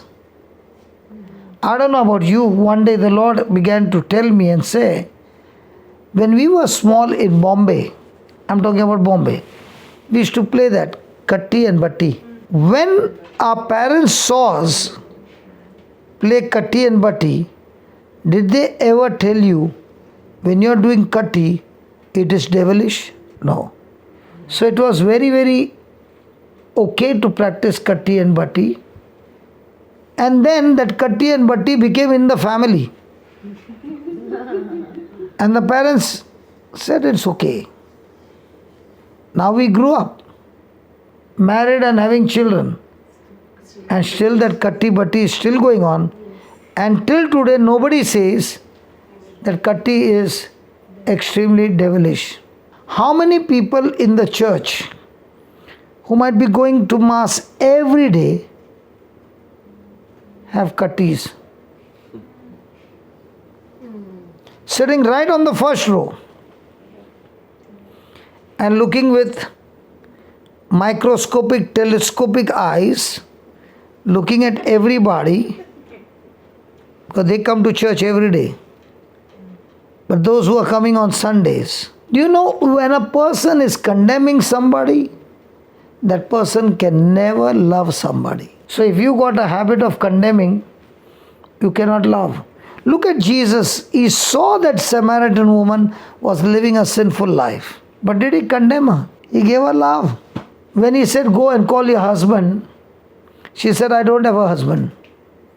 Did Jesus condemn and say, I know you got 5 and I know you are living with the 6th one. First you change that, then I will give you the water. He did not talk about it. He only made her realize that life that you are living will never satisfy you. But he kept on giving love and love and love, that she forgot the 6th man and she found the 7th man. And she fell in love with the 7th man, Jesus, who never used her but only loved her. And when she experienced his love, she left the pot, she had come for water, and she ran to the village and told them, hey, I want to tell you my old life. It doesn't bother me anymore because I found a new man in my life. And the new man loves me the way I am. And that new man changed my life. I'm in love with him. And this new man has not come to use me, but this new man has come to take my place and set me free. Think about this new man and the old man. There's a old man Adam and the new man Jesus. Both are in the garden. Let's start with the old man Adam. He loves his wife. But his wife ate the fruit and came and gave him the fruit. Can it be possible Adam, who looks at his wife having eaten the fruit, can he think for a moment and say, I told you not to eat this fruit, but you ate it. And I love you so much that I'm willing to eat it with you and die with you. Now the same thing in the Garden of Gethsemane, the new man, Jesus, and every one of his bride, that is we, have all eaten the fruit. And he is in the same position. And this new man is saying to us, I know you have eaten the fruit and I know you will die. But because I love you, I will not eat the fruit. I will not eat the fruit. But I will take your place and die for you, so that my life, which I have not eaten the fruit, I can give you that life, that you live forever, and I take your life, and I die in your place. What do you think about that? That's the perfect keeper. And if he has died for us by paying the price and given us life, now what do we do with this life? He's saying the devil is a deceiver. Every time you get thoughts of bitterness, envy, strife and all that, remember, these thoughts never ever come from heaven. They are devilish and they are designed to kill you. How many times in our married life, now that we have matured, after rubbing and all that, we have turned into diamonds. But in the beginning, how was it? Now as years went by and we began to learn, marriage has become so beautiful. But when we started, how many times did you turn your back towards your spouse and slept? Many times. Now according to this word, what was running in your mind? Love or bitterness? That night, did you sleep with your spouse or did you sleep with the devil? So imagine how many nights after nights we slept with the devil, and the devil kept torturing us and kept inflicting us, and we were sick and we continue to be in sickness. Does it take too long to get into bitterness, Baba? Might be today was your anniversary. And the husband, like always, is full of memories. He remembered to wish you, he forgot to wish you. And the whole day you were decorated and you were waiting for him to wish you. It's coming to 11:45. And still that fellow doesn't understand. You prepared candlelight dinner, he ate it looking at the newspaper. Did not even look at you. See, normal. See? Now, will that cause bitterness? That leads to actually. And yeah, that could lead to bitterness. yes. So that night, whom did you sleep with? The devil. And you turned your back to him. And at 11:45, you did say, today is our wedding anniversary.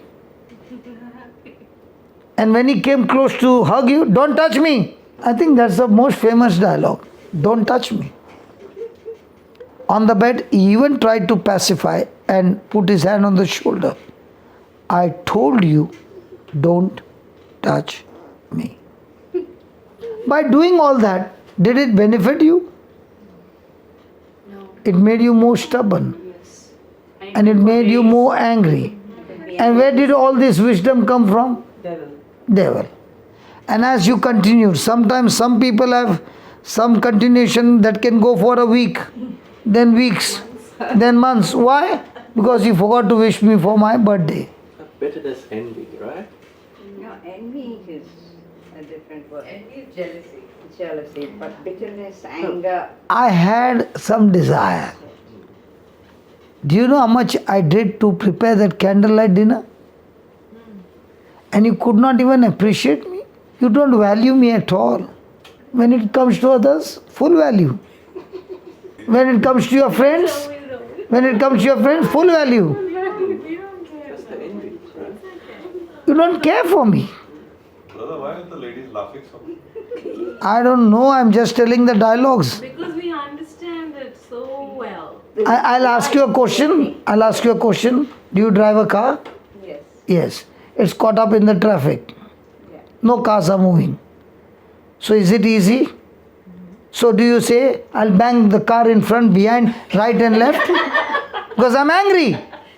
The traffic jam. What do you do? You sit there waiting patiently because you know the traffic will open.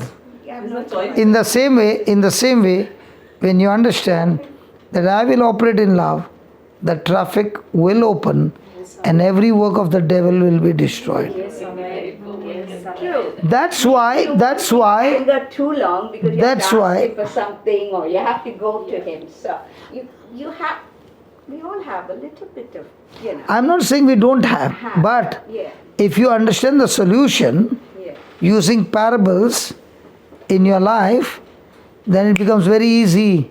Because the devil wants you to get impatient. Have you ever been impatient? Yes. So in impatience, what are you saying? Jesus, you stay out of the ring. Just move out. Come. I got to say what I have to say. Now you got into the ring and Jesus is saying, don't get into the ring. You stand outside. You open your mouth and you speak. I will do the... No, Jesus, this is the easy one. When the difficult one comes, I'll call you. How many times Jesus told you, don't open your mouth? True. Did you open your mouth? And when you opened your mouth, did fire come out? Yes. With that fire words coming out, what happened?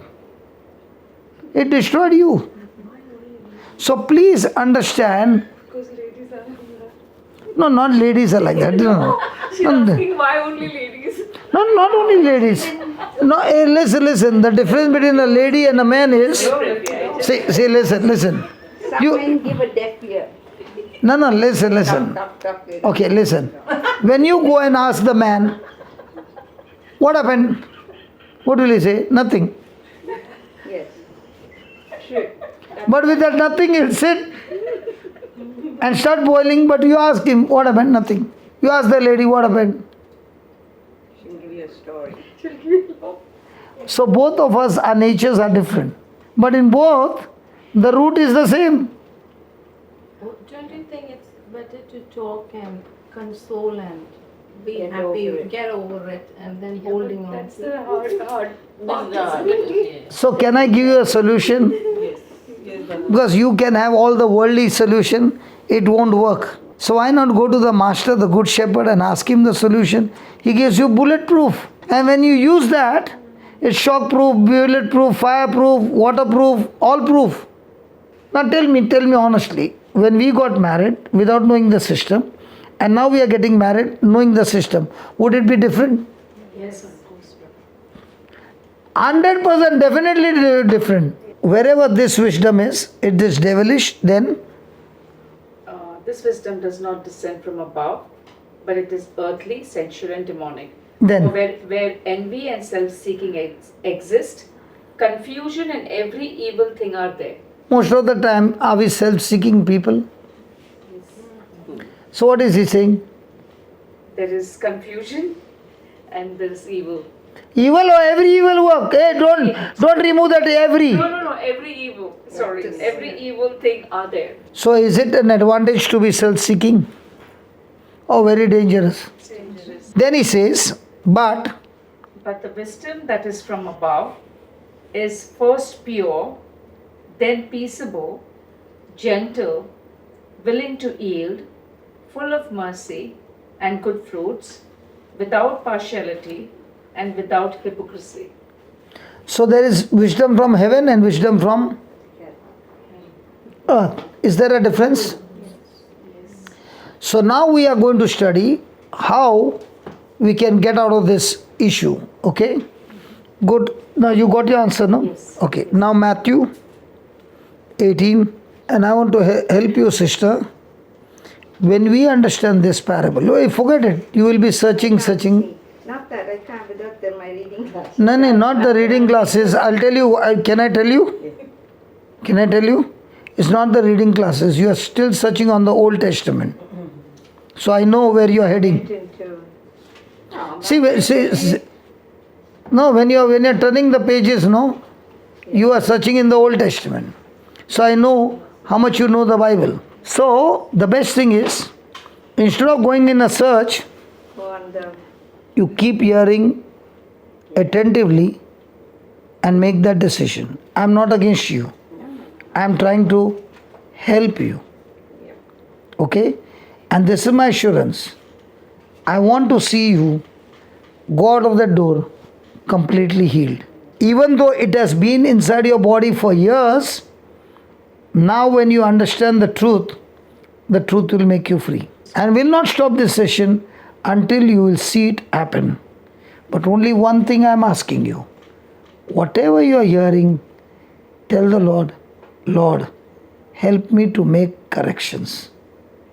See, there are two kinds of people. When they hear, they want to learn so that they can preach to others. And another set of people are, when they hear, they say, God, I need to change.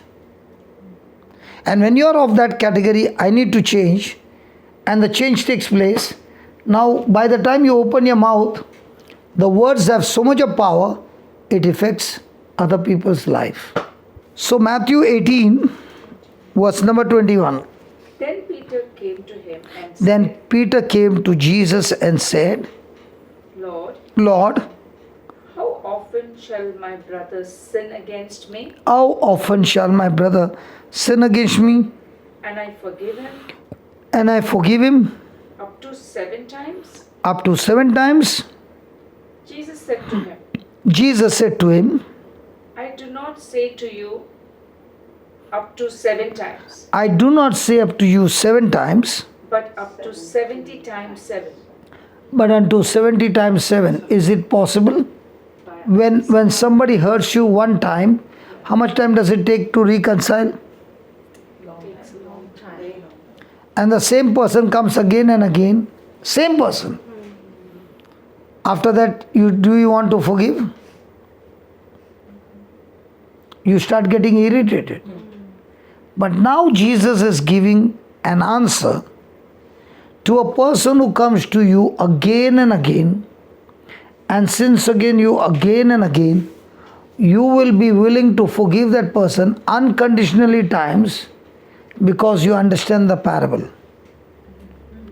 When Jesus gave parables, why do you think Jesus gave parables and stories? Can somebody tell me why parables given? First? For guidance and view. Okay. If I tell you parables were given so that people don't understand, only those who seek Him will understand, others will never understand. So parables were given to those of the kingdom that they would understand, but others would not understand because it was always in coded language. Go to Mark chapter 4 because this is so important why parables are given. So the next time you are reading the Bible, you must ask Jesus to explain to you the parable because that hidden truth is what will set you free. Okay? And if you don't find it, you'll never get the freedom because you'll never know the real secret of the kingdom of God.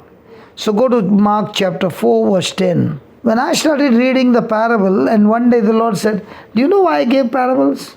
So that people don't understand. I said, what? So that people don't understand. But when he was alone, When Jesus was alone, those around him those around him with the 12 with the 12 asked him about the parable. asked him about the parable.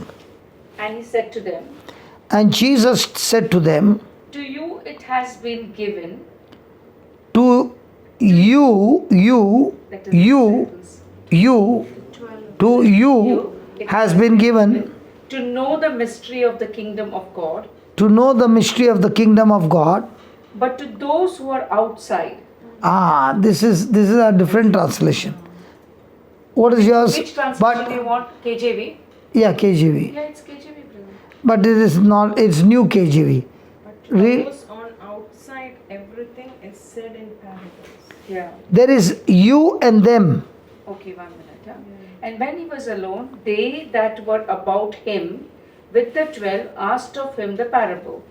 And he said unto them, unto you it is given to know the mystery of the kingdom of God, but unto them that are without, all these things are done in parables. So, there are two sets of people. One set is you and one set is them. Them. Only to those who are you will be given the power to know the mystery and secret of the kingdom of God. But those who are them, they will hear, but because it is given in coded language, they will not have the power to understand the mystery of the kingdom of God. Then he says, what about them? He talks about them. Read then. But unto them But unto them that are without, this power. sorry, Yeah, correct. 1 minute. Which was that, brother? Chapter 5 was. No, chapter 4. 4 was, sorry. And when he was alone, We finished that. Next verse. and he said unto them, unto you it is given to know the mystery of the kingdom of God, but unto them that are without, all these things are done in parables, Okay, then that seeing they may see and not perceive, and hearing they may hear and not understand. to whom? To them. To them. Then, after that, Lest at any time they should be converted, and their sins should be forgiven them. so those who are them, will they ever get converted? Will they get forgiveness? So is the parable given to understand or not to understand? Maybe it's a riddle. It's like a yes. The parable is a king talking to his people in a coded language, and they will be given the power to understand. So they will walk out forgiven, converted, changed. But the others who are there, they'll sit and clap their hands, do everything, but there will be no conversion, no change in their life. So the question is, today we are all sitting here listening to the word, Are you in the you category or them category? You. You can say I'm in the you. Just because you said it is done. Because, yeah. How do you know you are in the you or them? So the ones who are you, God will give them special power to understand the secrets and the hidden mysteries. He will reveal it to them and their lives will be changed. But those who are them, they'll sit down there, hear the word, see everything, but their lives will not be changed. So the big question is, today you came with so much of love, right? But you should know whether you are in the you or them. By you saying I'm in the you, it doesn't work that way. Tell me, how do you know you are in the category of you, and how do you know you are in the category of them?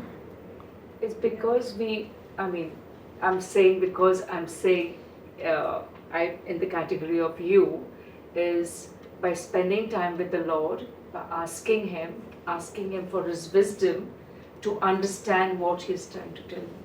Absolutely right. When he started the parable, were there a multitude? Yes. But when he was alone, what happened to the multitude? They went to me. But those who were seekers, did they go away or did they sit with the Lord? They sat and they asked Him about it, yes.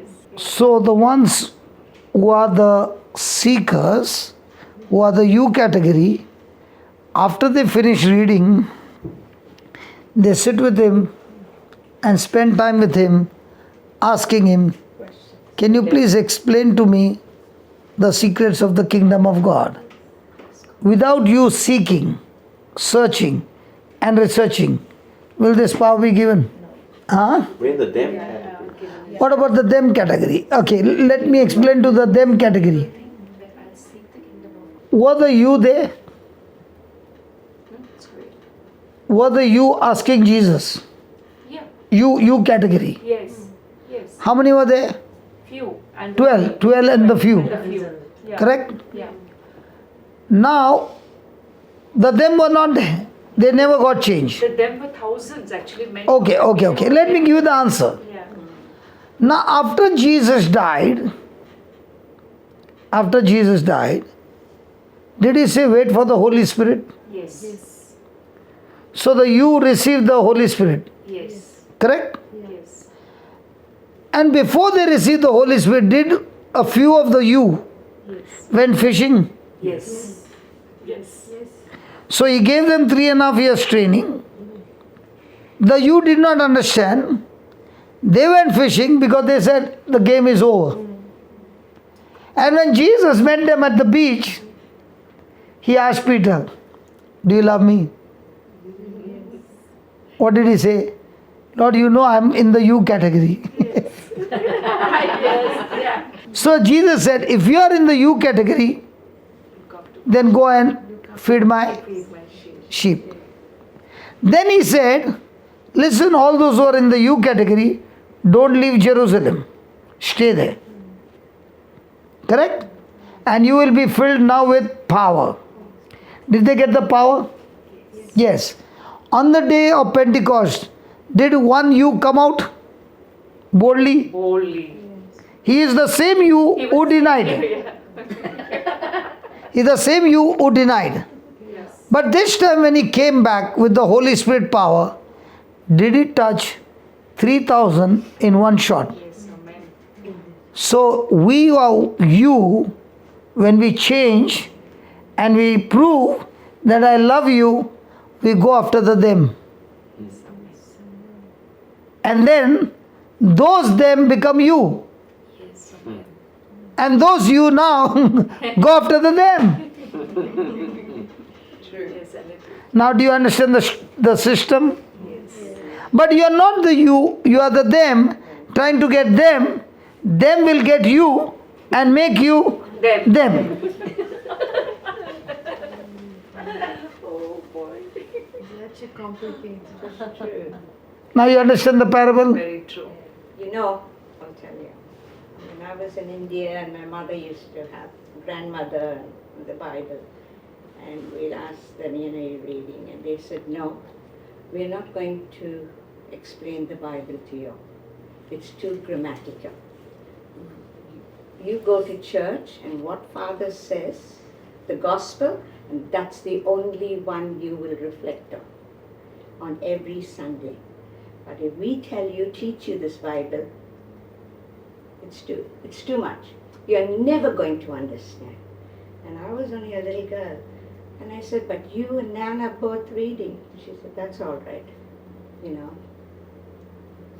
Then how did you understand? Those days it was so grammatical. The older generation could not explain it to the younger ones. Because it was not allowed. We're not allowed. It's like, it's too much. When you, like now, we're older and we're trying to understand all this. But when you're young, it's too much. I can get a boy of 9 years old. Yeah, but now it's this generation we're talking It's about. not this generation. I'll tell you. 70 years ago. No, I am not telling that. Yeah. It is because a person who knows the truth is enlightened. He only can give light. Yeah. If the priest is coming and speaking of Pandit Nehru during the sermon, are not priests speaking? Yes. Let's be honest. Yes, they do. They're teaching from Reader Digest. Now, is that the gospel? So if they told, because they were told to by the elders the same thing. Now the times have changed. It's changed. Yeah.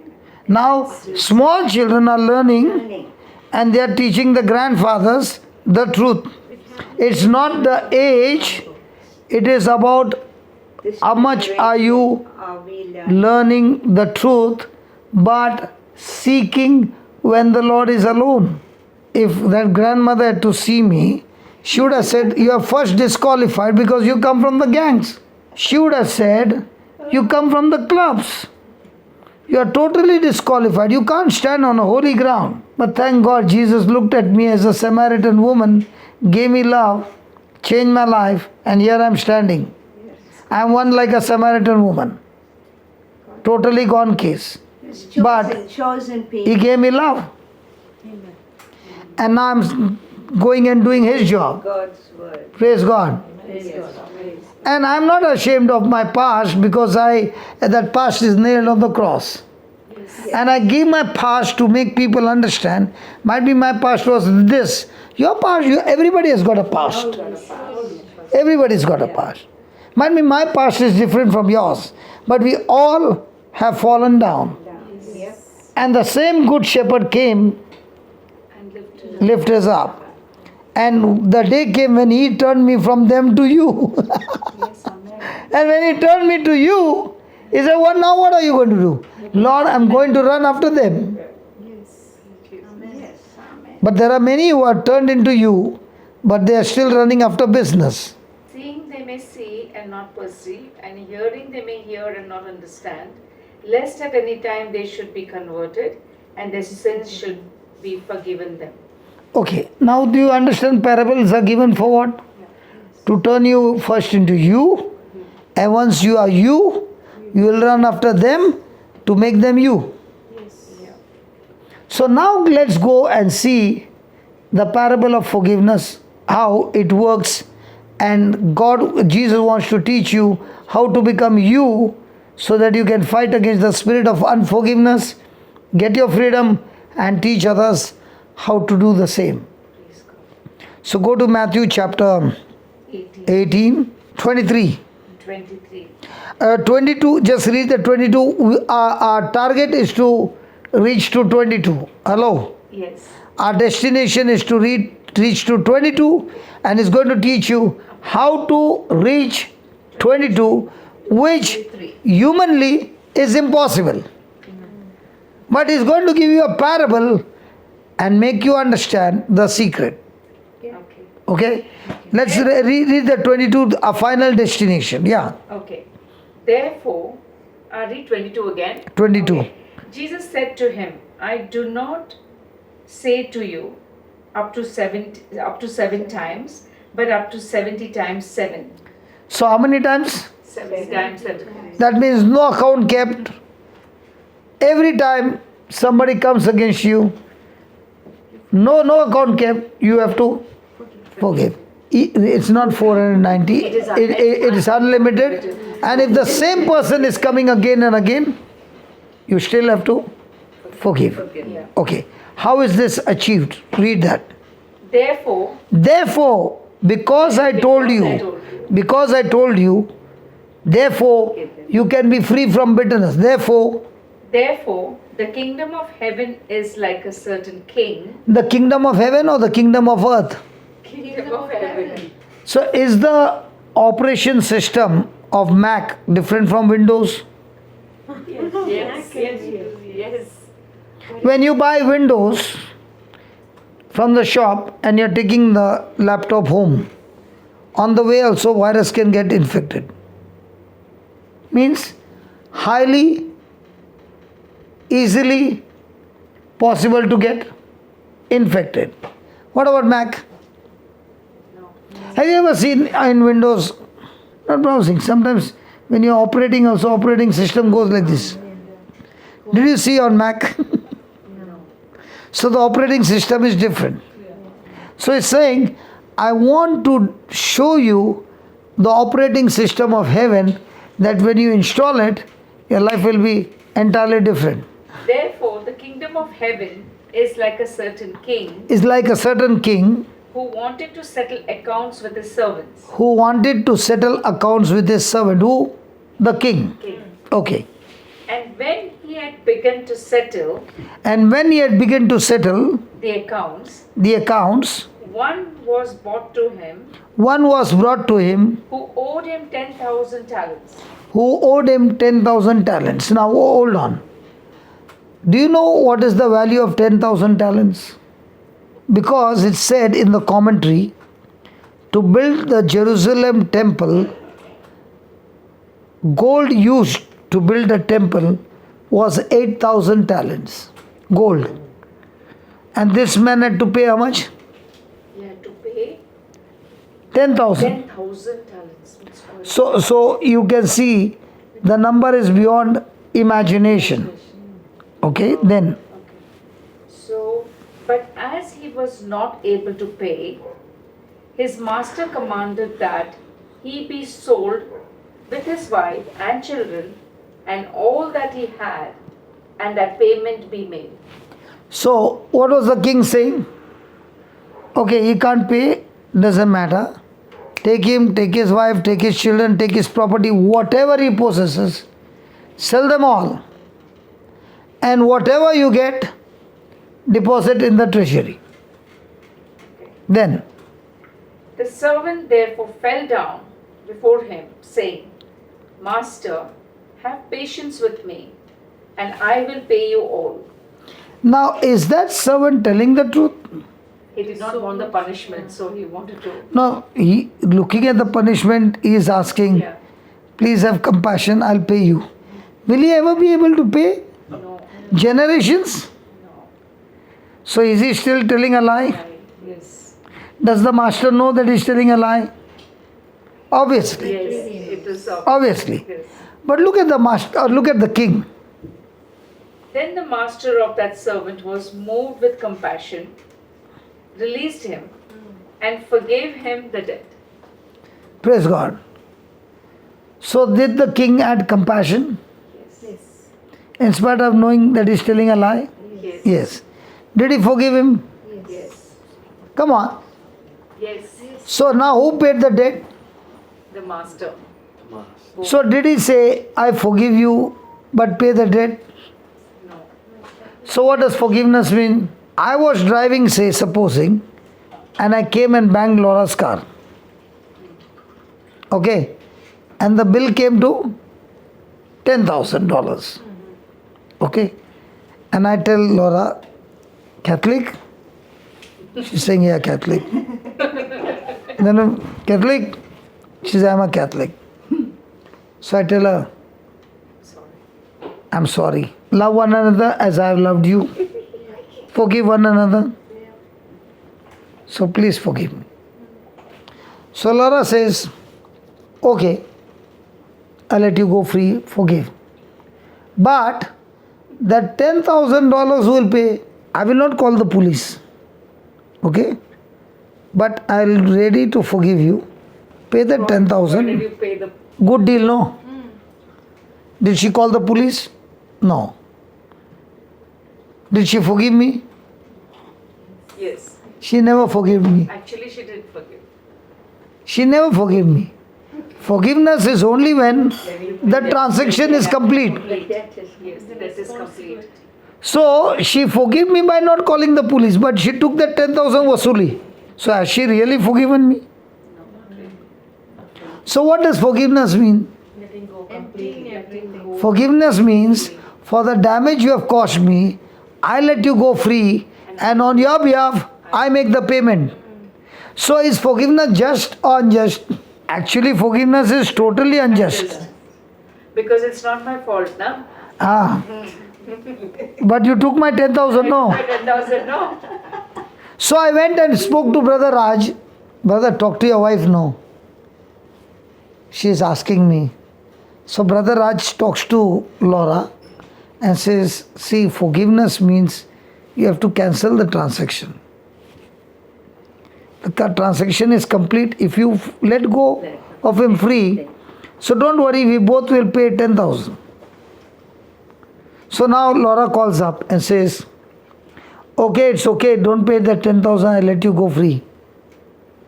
Now forgiveness is complete. Yes. So Laura, you set me free? 10,000 maaf? So what about our forgiveness to somebody? Until you come here and kneel down and say sorry to me, I will not forgive you. Have you heard that dialogue? Yeah. If you want forgiveness, show me some change in you, man. Absolutely no change. I will not forgive you. Show me some fruit of change. So she doesn't forgive me. So is the debt still there? Yes. Okay. Then what happened? But that servant. So we'll take servant A. That servant A now. Servant A has been forgiven. Okay. So servant A has come out of the palace and is walking out. Okay. But that servant went out and found one of his fellow servants So he found fellow servant B. Okay, B. who owed him 100 denaries, and he laid hands on him and took him by the throat, saying, pay me what you owe. So A got forgiven of Talent. billions. And all that A had to pay, B had to pay A Denaries, small was $1 or $100. So did A forgive him or catch him by the throat? Beat him up and said pay. Then pay me what you owe. So his fellow servant fell down at his feet and begged him, saying, have patience with me, and I will pay you all. now was there a chance for B to pay A? Yes. But was there a chance for A to pay to the king? No. So he put him in the prison. Then At his feet and begged him, saying, have patience with me, and I will pay you all. And he would not, but went and threw him into prison till he should pay the debt. praise God. Then So when his fellow servants saw what had been done, so there are C and D fellow servants. So C and D went and spoke to the king. Okay. they were very grieved and came and told their master all that had been done. Then his master, after he had called him, said to him, So the king called A again. Then you wicked servant, now what is king calling servant A? wicked king. So all those who are bitter is what? Look at your neighbor and ask your neighbor, who are you? Wicked means good in Australia, though. Wicked means good in Australia, but the end is hell. Yes, brother. The world can call good for something that is evil. But God calls evil, evil. No sugar coating. Yes. Spot on. So is it possible that every Sunday Wicked people come together. Kids are the smart ones. Not here. No, when you say all that, that fellow who has gone, he will come back 7 times. Not here, I said. Not here, it's just like Then where? outside. You better be careful. Because the Bible says when one left and you keep the door open, 7 more will come. They are not come to my place. Praise God. Because I You, pray. Acha. So when you pray, you're qualified, huh? I know. So how come you prayed for 19 years and you did not get your freedom? No, you talk to me now. Let's deal with that. Let us deal with that. You are praying for 19 years. Nancy, I'm not fighting with your friends, okay? Others you'll say I called them at home and you did all that. I only want to help her, please. That was a joke. Nancy, Yes, you go ahead. brother will not tell me anything. I know that. Brother, you're on my side, no? Now. You said you were praying. Then how come you suffered for 19 years and now in 2-3 minutes you got your freedom? Remember one thing, sister. Sister, remember one thing. Prayer never qualifies you. Do one thing. Brother, insurance hai? We'll remove that cover. We'll remove the bulb. You take your finger and put it in. Why? You know you will die. Because the electric power is supposed to work for you. But if you don't handle it right, that same power will kill you. In the same way, prayer is good for you. But if you don't handle that prayer in the right way, 19 years you suffered because of that. I'm not pointing finger to you. I'm just opening your heart, mind. Otherwise tomorrow you'll say, I prayed so I'm qualified. No. You didn't she say that? And let me tell you, I've got recorded message.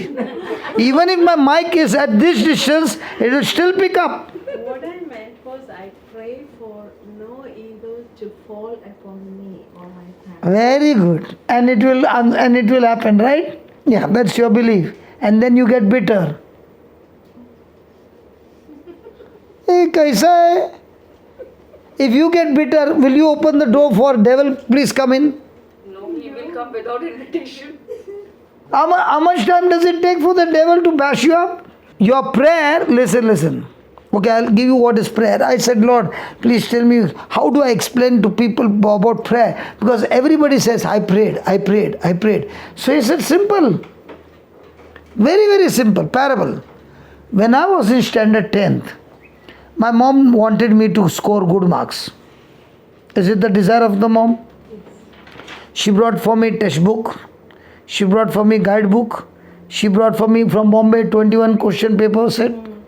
She brought for me master key. She brought me 5 years paper. Bombay wala. Yeah, 5 years. All that she brought and gave it to me. So much books. Praise God. I used those books, and in those days, when you finish your year, you take the book back to the same store because they have got a rubber stamp on it. You get 70% refund.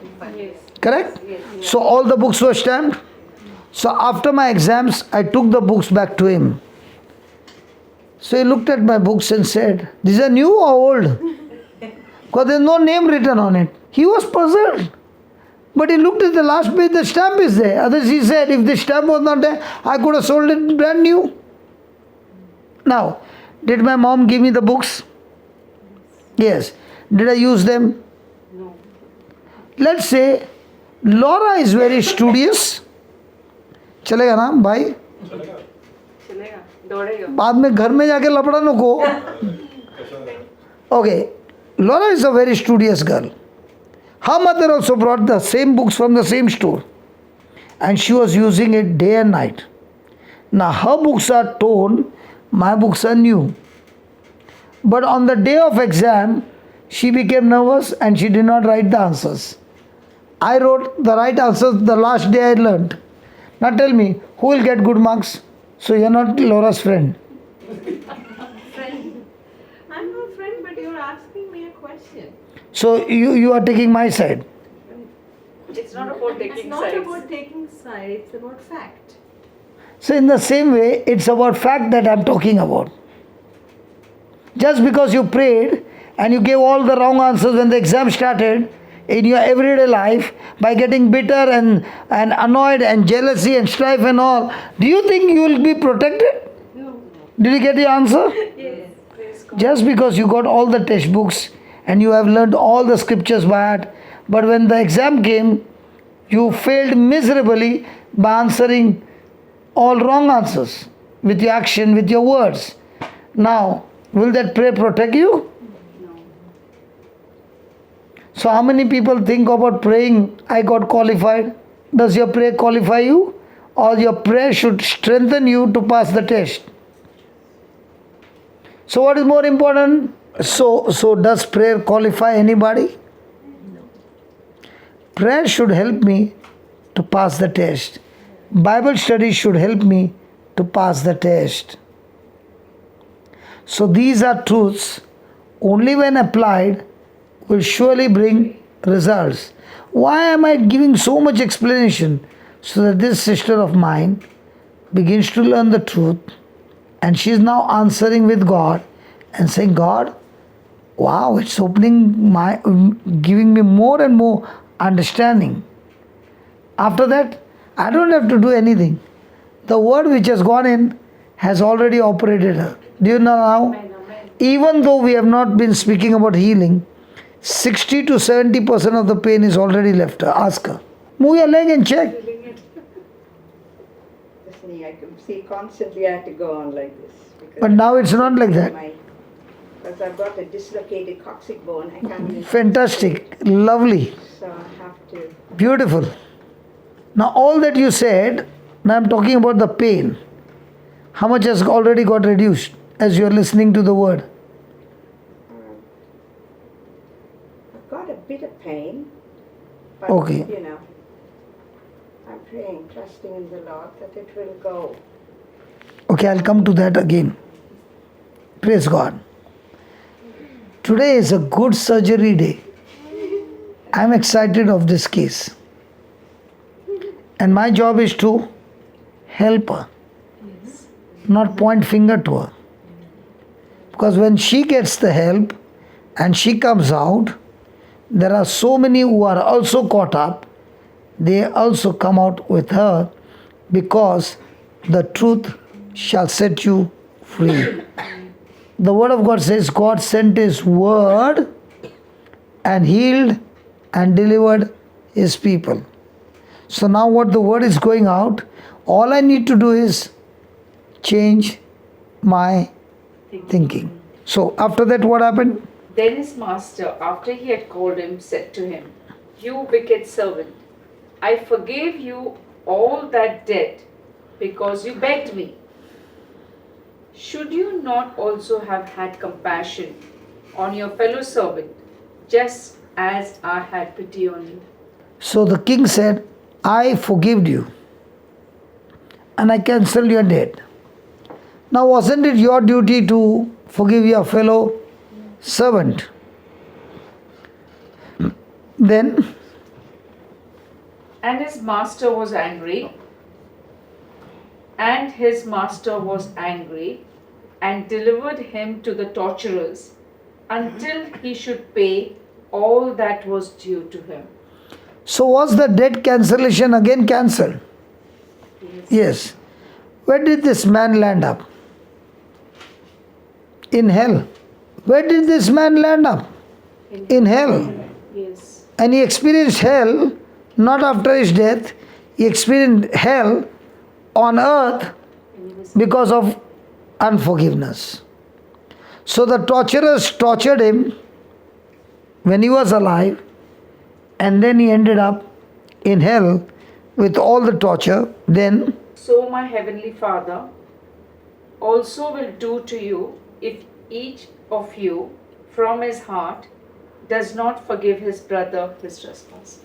Now, in this parable, there is a servant A, there's a servant B, and there's a servant C and D. Now, who according to you is the servant A?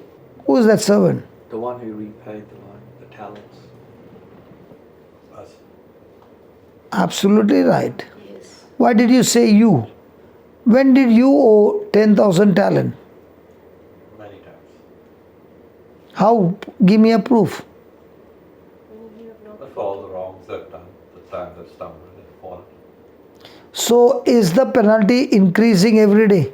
No. In the natural, Yes. Yes. if you jump the traffic signal, will the law charge you for $500?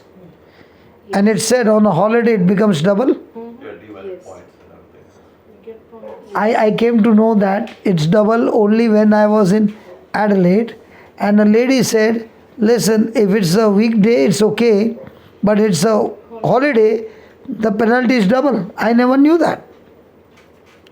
So, do we every day bring damage to, do we sin against heaven? Yes. Can you keep a record of it? So many times. How much did you sin against heaven? So many times. So what would be the penalty? So, who is that servant A? Me. Me. I have been forgiven of how much? A ransom.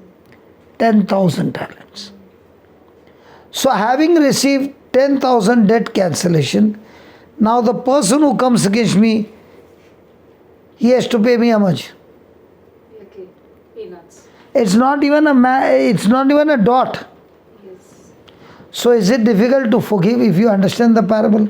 So let's say you were on a salary, say $1,000, and you were given $500,000 salary per month, and you have to pay somebody $100.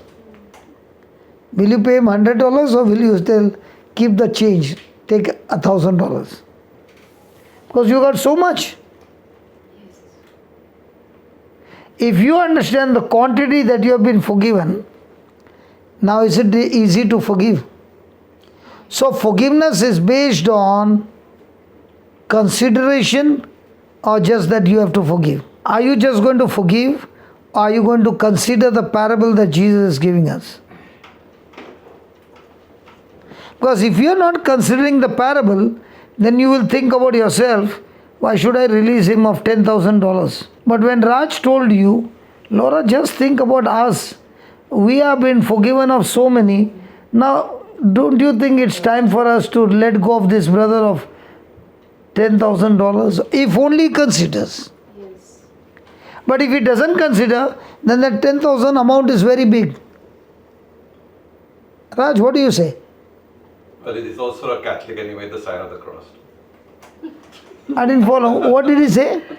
You made the sign of the cross first when you hit the cup. Are you Catholic? Catholic? You are Catholic. That I was trying to remind you. Yeah, but he didn't forget.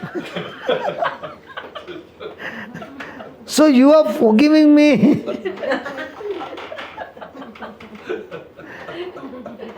So in our everyday life, Yeah. what do we consider? Things seen or things not seen? Take scene. Things seen, when you consider you are looking at your $10,000. Yes.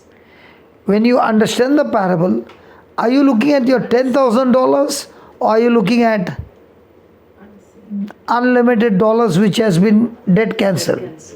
And if you're looking at my $10,000 and you're punishing me, praise God, I take the punishment. But I will still go to heaven. You will go to hell. Yes.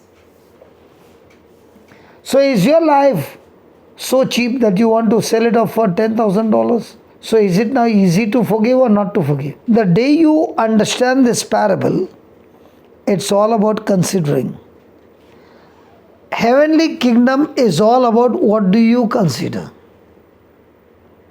And when you're considering, the key factor of this consideration is, are you going to focus on things seen or are you going to focus on things not seen? As long as you're focused on things seen, it will cause you tremendous pain to let go of that 10,000.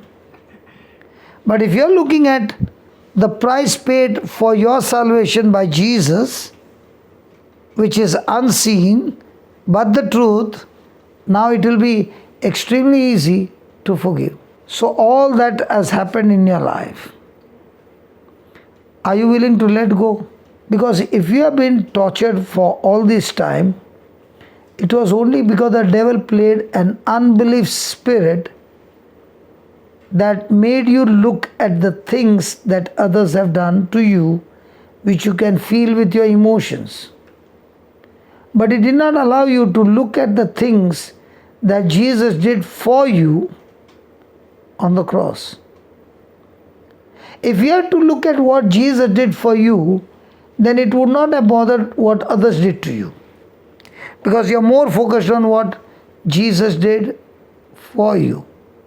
And the battle is won as long as you consider what Jesus did for you. The battle is always lost when you turn your focus from Jesus to your circumstances or to people. That's the battle. And if you let go, I've let a lot go in my life. A lot. But even if you allowed... But I'm not holding on anything at the moment. Nothing. Okay. There's no grudges, there's no envy, there's no hate. It's all gone, cleared. Sure. But I did have a lot, Okay. So do you believe God will heal you now? That's why I put my trust in the Lord. I just asked you a simple question. I'm here to help you. Yeah. Because based on what you answer, Yes. I will understand what you are thinking. I'm not here to condemn you. Yes. I'm here to help you make your correction. So don't fear in making mistakes, because we will make the correction. It's okay to make mistakes. Yes. But when you make the correction, the devil will not use those mistakes against you.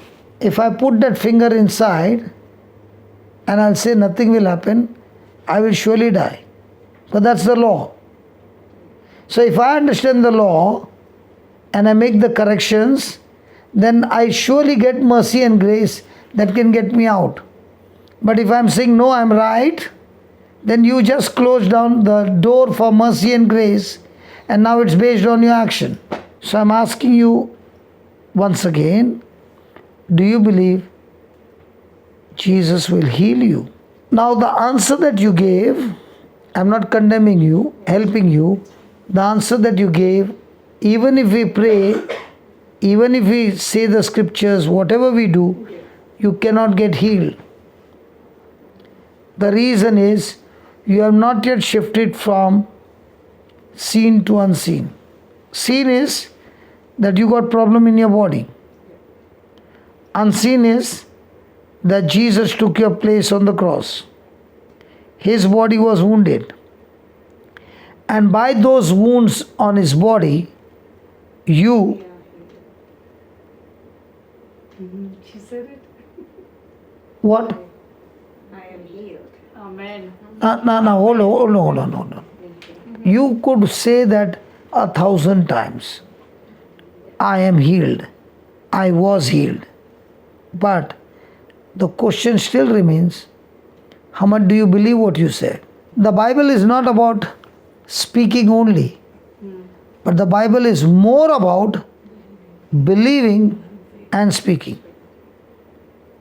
So she said, 10 minus 7 is 3. She said it's right, according to the world, according to her sense knowledge. But Nancy said, 10 minus 7 in the heavenly kingdom is 700. She is also right, according to the heavenly kingdom. Now the question is, which one do I choose in my everyday life? Because what I choose to believe in my day-to-day life will decide whether I believe 3 or I believe the 700. And whatever I believe shall be the result. So now, the word of God says, by his stripes, by his wounds, you have been healed. But you have been healed comes later on. Before that it comes that Jesus bore our sins in his body, and because of which we are now dead to sin but alive unto righteousness. In other words, our sin nature has been nailed on the cross, and now we no longer have sin nature, but we have Christ nature, who helps me to live a life of righteousness. And because of that new nature, you are able to forgive. And because now you are ready to forgive, because of the new nature, now you are qualified to believe that by stripes you have been healed. Can you please get up from your seat? Can you close your eyes and concentrate on every word that you speak?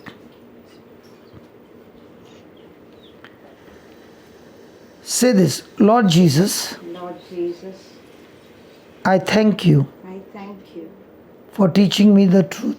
for teaching me the truth. Lord Jesus, Lord Jesus, you took my place you took my place on the cross. on the cross. You died for me. You died for me.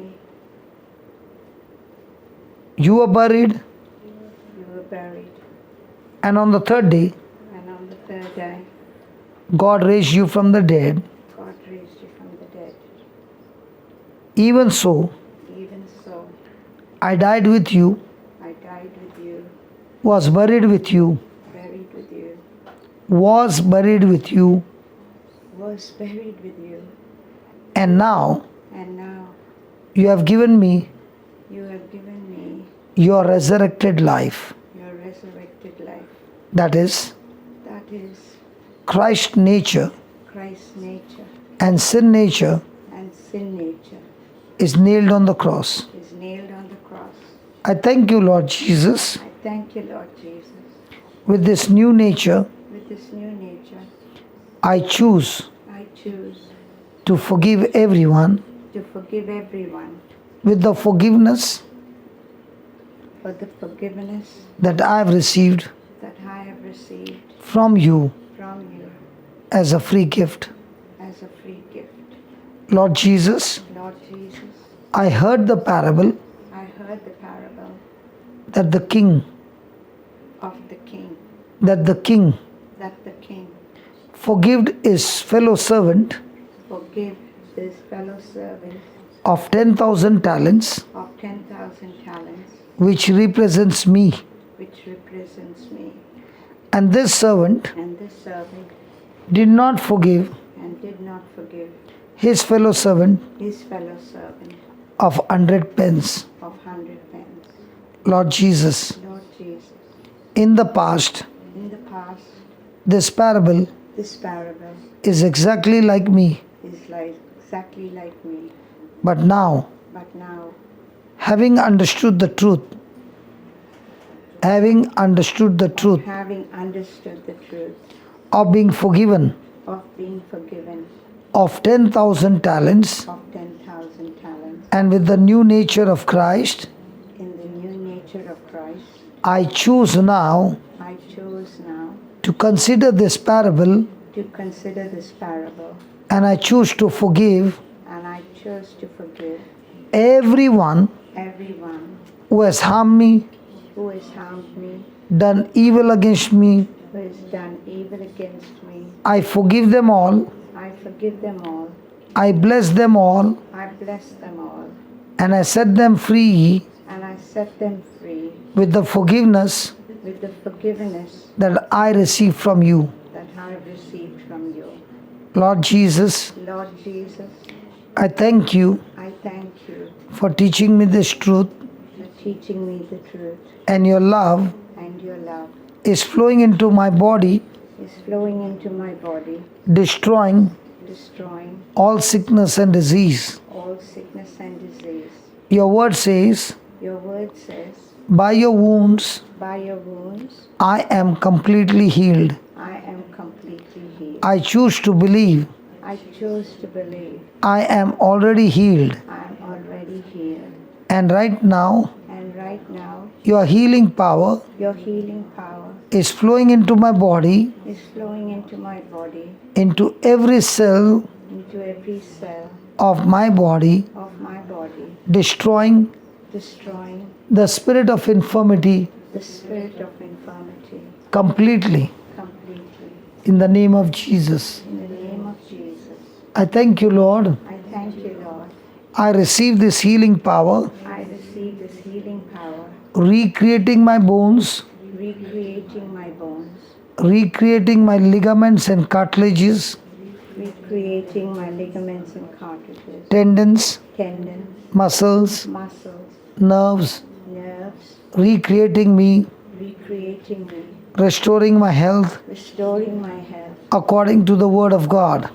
and according to the word of the Lord.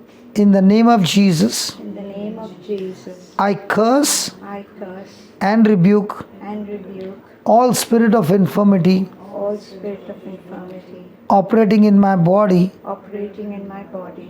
Be uprooted now Be uprooted now and go and be planted into the sea. and go and be planted into the sea. I receive I receive this creative miracle this creative miracle in the name of Jesus. in the name of Jesus. And I'm completely healed, And I'm completely healed, completely restored. completely restored. All the pain is gone. All the pain is gone. All the bones are aligned. All the bones are lined. They are made new. They are made new. And I'm set free. And I'm set free. In Jesus' name. In Jesus' name. Amen. Amen. Thank you, Jesus. Jesus. I am free. I am free. Thank you, Jesus. Thank you, Jesus. I am free. I am free. Thank you, Jesus. Thank you, Jesus. I am free. I am free. Now open your eyes and start moving your fingers and say, thank you, Jesus. Thank you, Jesus. I am free. I am free. Keep moving. Thank you, Jesus. Thank you, I am free. Jesus. I am free. Again. Thank you, Jesus. I am free. Now, do you have any pain in your joints, on your fingers? No. Okay. Close your eyes again and move your wrist and say, thank you, Jesus. I am free. Thank you, Jesus. I am free. Thank you, Jesus. I am free. Thank you, Jesus. Keep moving your wrist. Come on. One by one, they are getting loosed. Move your elbows up and down. Yeah. Absolutely free. No, you keep speaking those words. Those words have power. Thank you, Jesus. I am free. Thank you, Jesus. I am free. Keep moving your shoulders. Thank you, Jesus. Thank you, Jesus. I am free. Free. Keep doing that. Thank you, Jesus. I am free. Thank you, Jesus. I am Fantastic.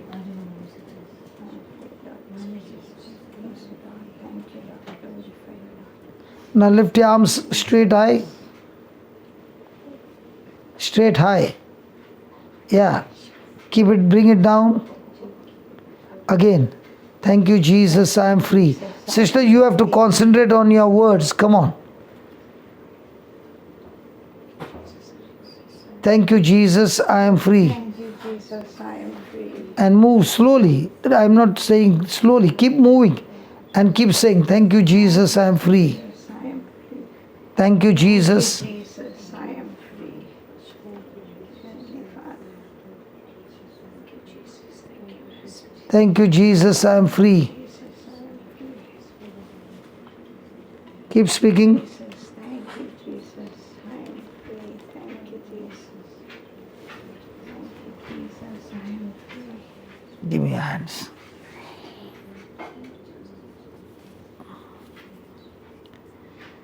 In the name of Jesus, be loosed. In the name of Jesus, be loosed.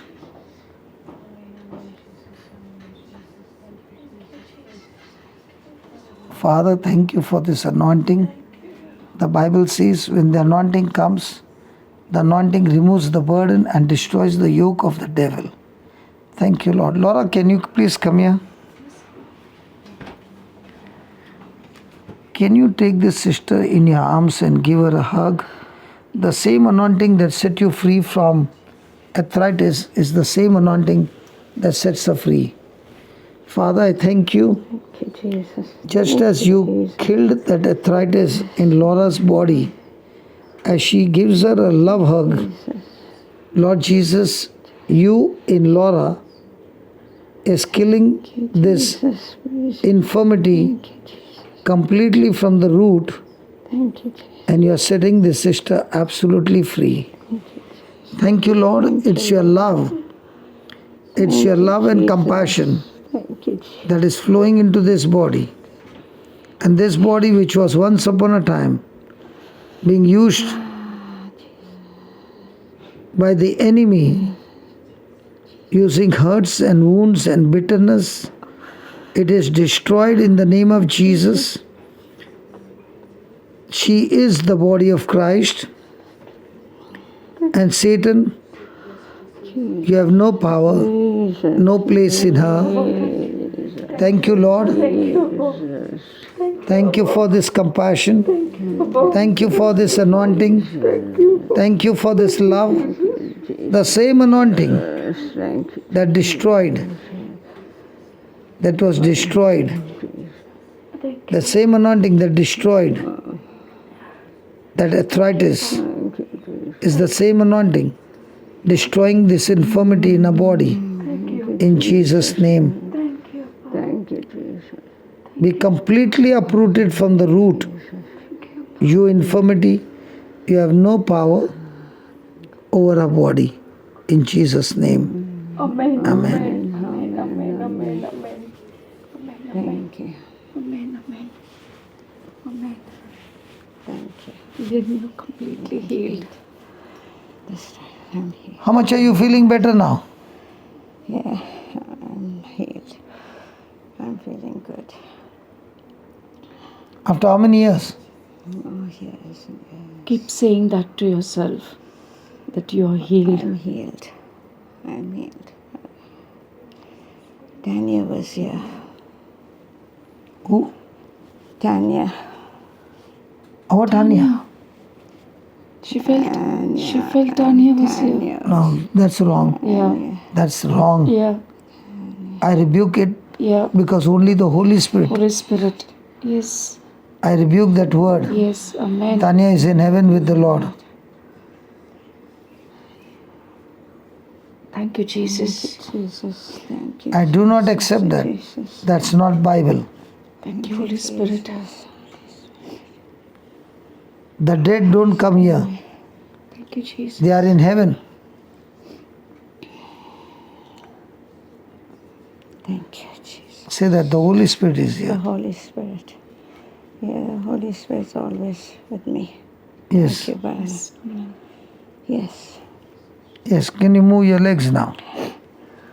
Oh, both my knees. I'm plagued with arthritis. So it's good. Yeah, now. And once I sit, standing is fine. But Okay, why don't you go and sit? I'll sit down. Thank you so much.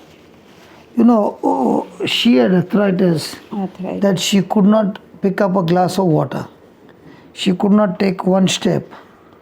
And only when she started studying the word, okay, day and night. Now, can anybody ever say that she could not take even a step? The husband had to carry her. Fingers. That's why I've she had was 3 crying. operations in this shoulder. Just This one. yeah. And she was crying in your arms. Why do you think she was crying? She can Because feel that my same pain anointing in me. healed you. Really healed me. And praise the Lord. And this is what I wanted, to be healed. In Jesus' To be healed name. or you are healed? I am healed. That's why I came today. Yeah, Thank you. praise God. Why don't you keep walking and keep saying thank you, Jesus? Listen. Before you sit, you keep walking at least 10 rounds and say, in the name of Jesus, I am healed. Keep saying that. Keep on saying that. Keep walking a bigger steps. You have to fight, sister. Come on.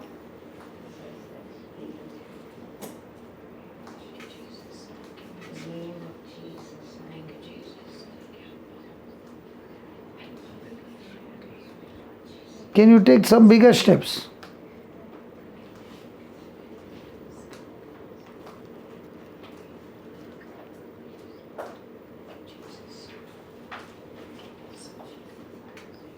Keep on saying.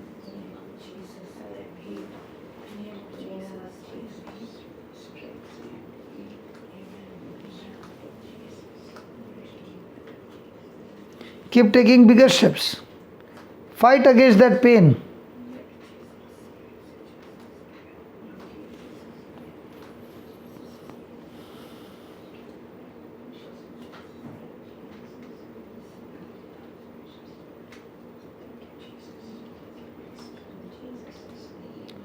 Take a bigger steps. Very good, very good. Take bigger steps and faster. Challenge that sickness. No, I am healed.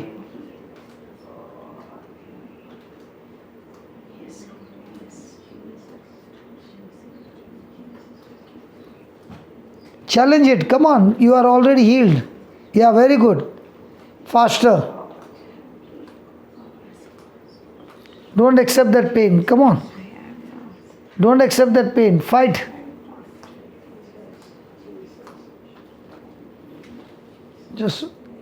Just be with her.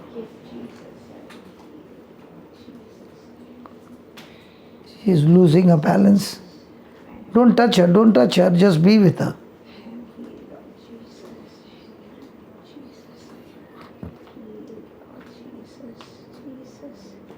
Fight. Come on.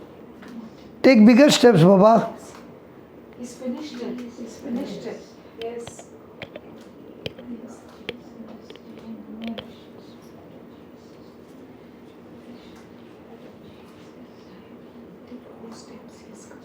Very good. Very good. Please, Jesus. Thank you, Jesus.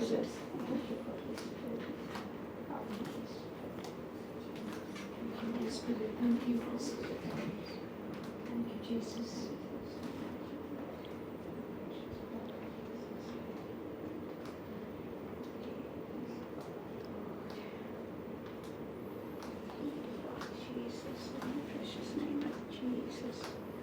Can you increase your speed, please?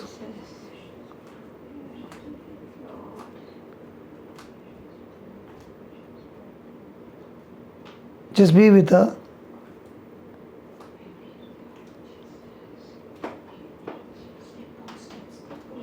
Yes, yes, you can do it. Amen. Thank you, Jesus. Thank you, Jesus. Thank you, Jesus.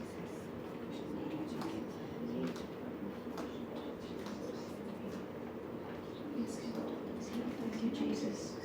Thank you, Jesus. Thank you, Jesus. Thank you. Now it's become more free. Thank you, Jesus. It's free now. Thank you, Jesus. Come on, it's free. You are free now. Come on. Yes, come on. Come on, move. Yes, yes, yes. Move. Thank you, Lord. Completely free. The knees are completely free.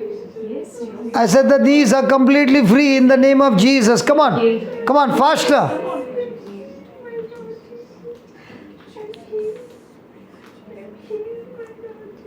yes, Lord. Thank you, Holy Spirit, Yes, Lord. for performing this surgery. Thank you, Lord. Thank you, Jesus. Thank you, Lord.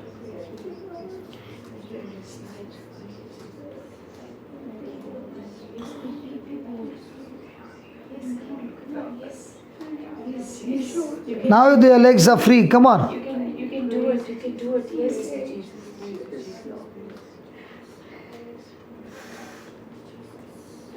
When you find the improvement, you should be walking more faster.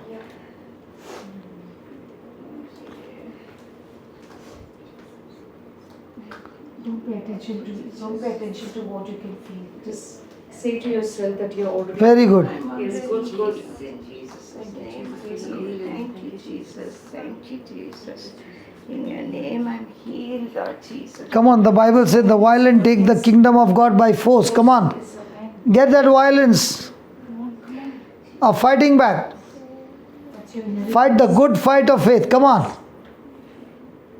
Yes, it is your inheritance. Come on, yes.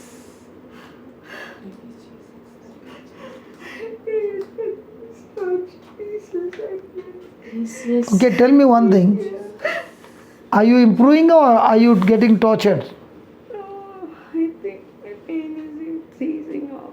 I don't have pain. Sorry? I don't have pain. You don't have pain. Then why are you still walking like an old lady? Come on. Come on, go for a sprint. Come on. Come on. You don't have pain because you're fighting back. We don't want anything. He's not given us to keep anything in our bodies. Come on. So all the bitterness is gone, and when the bitterness has gone, he has got no legal right. Come on, now walk. If you don't have pain, then why are you walking like an old lady? Praise Jesus. Thank you, Holy Spirit. Thank you, Lord. Thank you. So glorify the Lord with your walk. What is she saying, Laura? She's walking faster. Yes, you can do it. Praise God. Thank you. What do they say? Cat walk or dog walk? What do they call? Can't walk. So this is Jesus walk. This is walk. Come on, walk. And this walk, you get the victory crown. Because you fought the battle with your faith. Thank you, Lord. Thank you, Lord. Thank you, Jesus. Now she's smiling. Yeah, she sees you. Just Praise you, Jesus. thank you, Holy Am I Spirit. walking straight? Yes. Yes. So keep walking, keep walking. Let the devil see. And he can't touch you now. Come on. I'm healed by the precious blood of Jesus. Thank you, Jesus. I'm healed. Can you increase your speed? If there is no pain, why are you now walking like a delicate darling? Give glory to God. Yes. Let God be glorified with your walk. Thank you, Lord Jesus. Thank you, Jesus. Thank you, Holy Spirit. Precious Praise words you, of our Jesus. Lord. I'm Praise you, healed. Lord. Praise you, Jesus. I'm healed. I feel I have to sit down and get up. Some more time. Unless you walk fast, I'm not going to allow you. She's dancing for See now, I'm lifting up my legs, knees. Yeah, but unless you walk faster, I'm not going to allow you to sit down. Because let the completion be that you are showing the devil, listen, devil, you wanted me to be crippled, but I'm not going to be crippled. Come on, keep walking. In Jesus' name, thank you, Jesus. Her shoulder became straight. Back has become straight. Thank you, Jesus. Thank you, Lord. Your holy name. Thank you, Lord. I want to lift my arms up. Thank you, Jesus.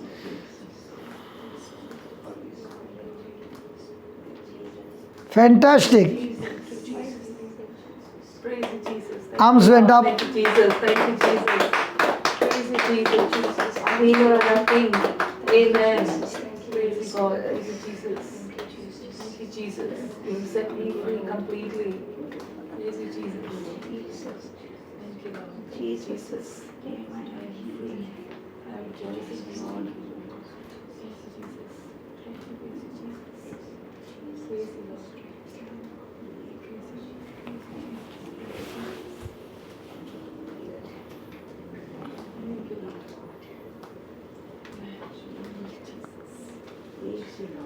Normally you would be walking so much. Yeah.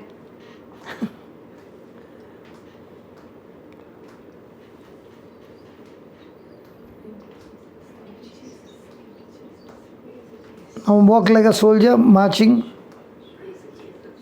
I'm going crooked. No, if you make up your mind that I'm walking like a soldier in Jesus' name, because the Bible says I can do all things through Jesus Christ who strengthens me. You are not walking in your power. You are walking in His power. Come on. If you are walking in His power, why are you walking like a old lady? No, Lord. Amen. Amen. Yes. I can do all things through Christ who strengthens me. Lift my arm up. Jesus. Yeah, you can lift your arms as well. This Christmas you can dance. And the best part is Christmas is every day for us. Amen. In Jesus' name. Praise the Lord. Thank you, Lord. There are so many who are watching right now. The same anointing is setting you free, like she is fighting. Come on, fight! Lord Jesus. Praise God. I don't understand. If you have got no pain, then why do you walk like an old lady? Ah, She's testing all her joints. yeah, it's all free. She could not lift her knees. They have that ballet dancing, no? I couldn't sit. I was sitting on the chair, but I couldn't because of. It's all gone. You could not sit on the chair, go and sit on the chair. I'm seeing the specialist next week. Don't tell me what you are seeing. Tell me what. Are you seeing? You don't need to. You don't very need to surprised, anymore. yes. You're completely healed. So, how do you find sitting on a chair?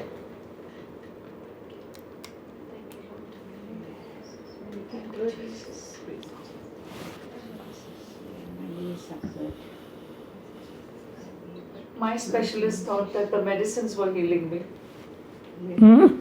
My rheumatologist thought that it was the medicines that was healing me when I was getting well, whereas I was not taking any medication.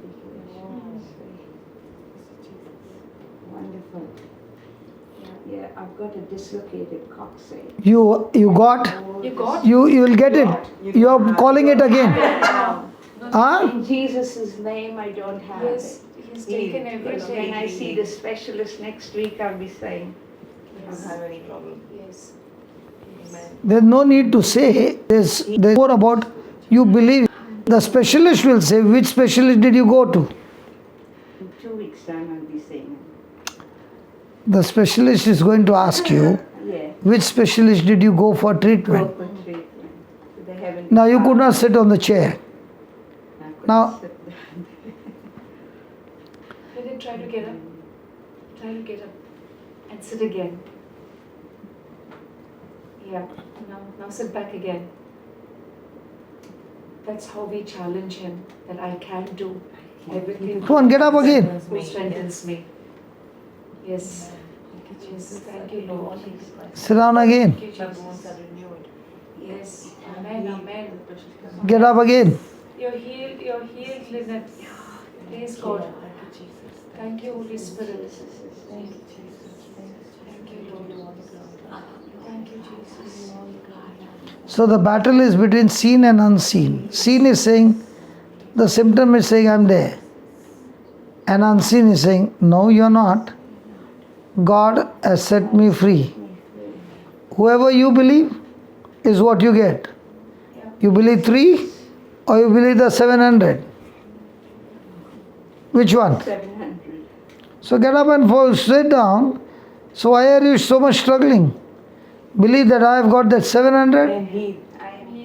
Yes. In Jesus' name. So your action should correspond.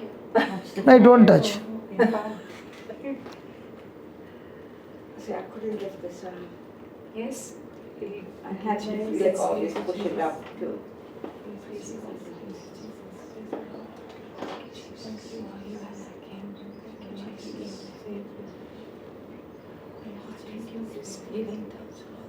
Good class.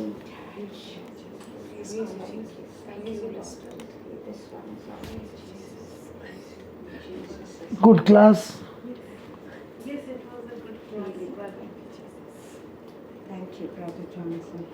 Dear Heavenly Father, for this beautiful day, for this beautiful evening. Thank you for all the teachings. Thank you for Brother Johnson and the time he spent with us, Lord. Thank you, Abba. These are so precious moments, Lord. To know your word, to understand your word with practical teaching and demonstrations, Lord. You have taught us this evening. We thank you. We thank you, Holy Spirit, for opening up our eyes, our spiritual our hearts to your word, Lord. Thank you. Thank you, Lord, for healing each one of us here.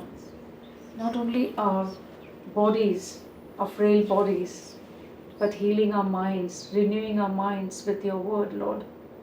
Thank you, Lord. Thank you, Lord. Help us our unbelief, Lord. Help us not to focus on our flesh. You took everything away, Lord, everything on the cross. And that is why you said on the cross, it is finished. You didn't keep anything pending. You said it is finished. And when you said it is finished, it is finished. And we don't have anything. We don't have anything, Lord. Thank you, Lord. You gave us that understanding. You gave me the understanding of the truth.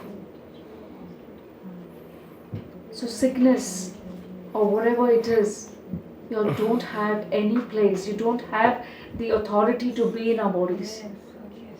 Thank you, Lord. You've given us the authority back. You've given us the power back to speak to the devil and tell him that he was finished, that he was lost, he was destroyed on the cross. Help us, Lord, to know that he only comes with the lies. Only the lies, Lord. So help us, Lord. Teach us, Lord, your ways, your statutes, your commandments. And help us, Lord, in our day-to-day lives, as we move on, as we do our normal things. You're there, Lord, with us. Help us never to, even doubt a bit that you're not with us, because you said, I will never leave you nor forsake you. So you are with us. Even when we carry our crosses, you're with us, Lord. Thank you, Lord. Thank you, Jesus, and thank you for each one of us here. And thank you for Joe and Nancy, who have opened up their homes for us, Lord. Thank you, Lord. We bless their home. We bless their children and grandchildren. We bless Brother Johnson and each and everybody who are present here. I thank you. Thank you for Raj. Thank you for my family. Thank you, Lord. In the precious name of Jesus. Thank you for all the families which are watching. Thank you all the families, and thank you each one of you all who are watching. In the precious name of Jesus I pray. Amen. Amen. Amen. Amen.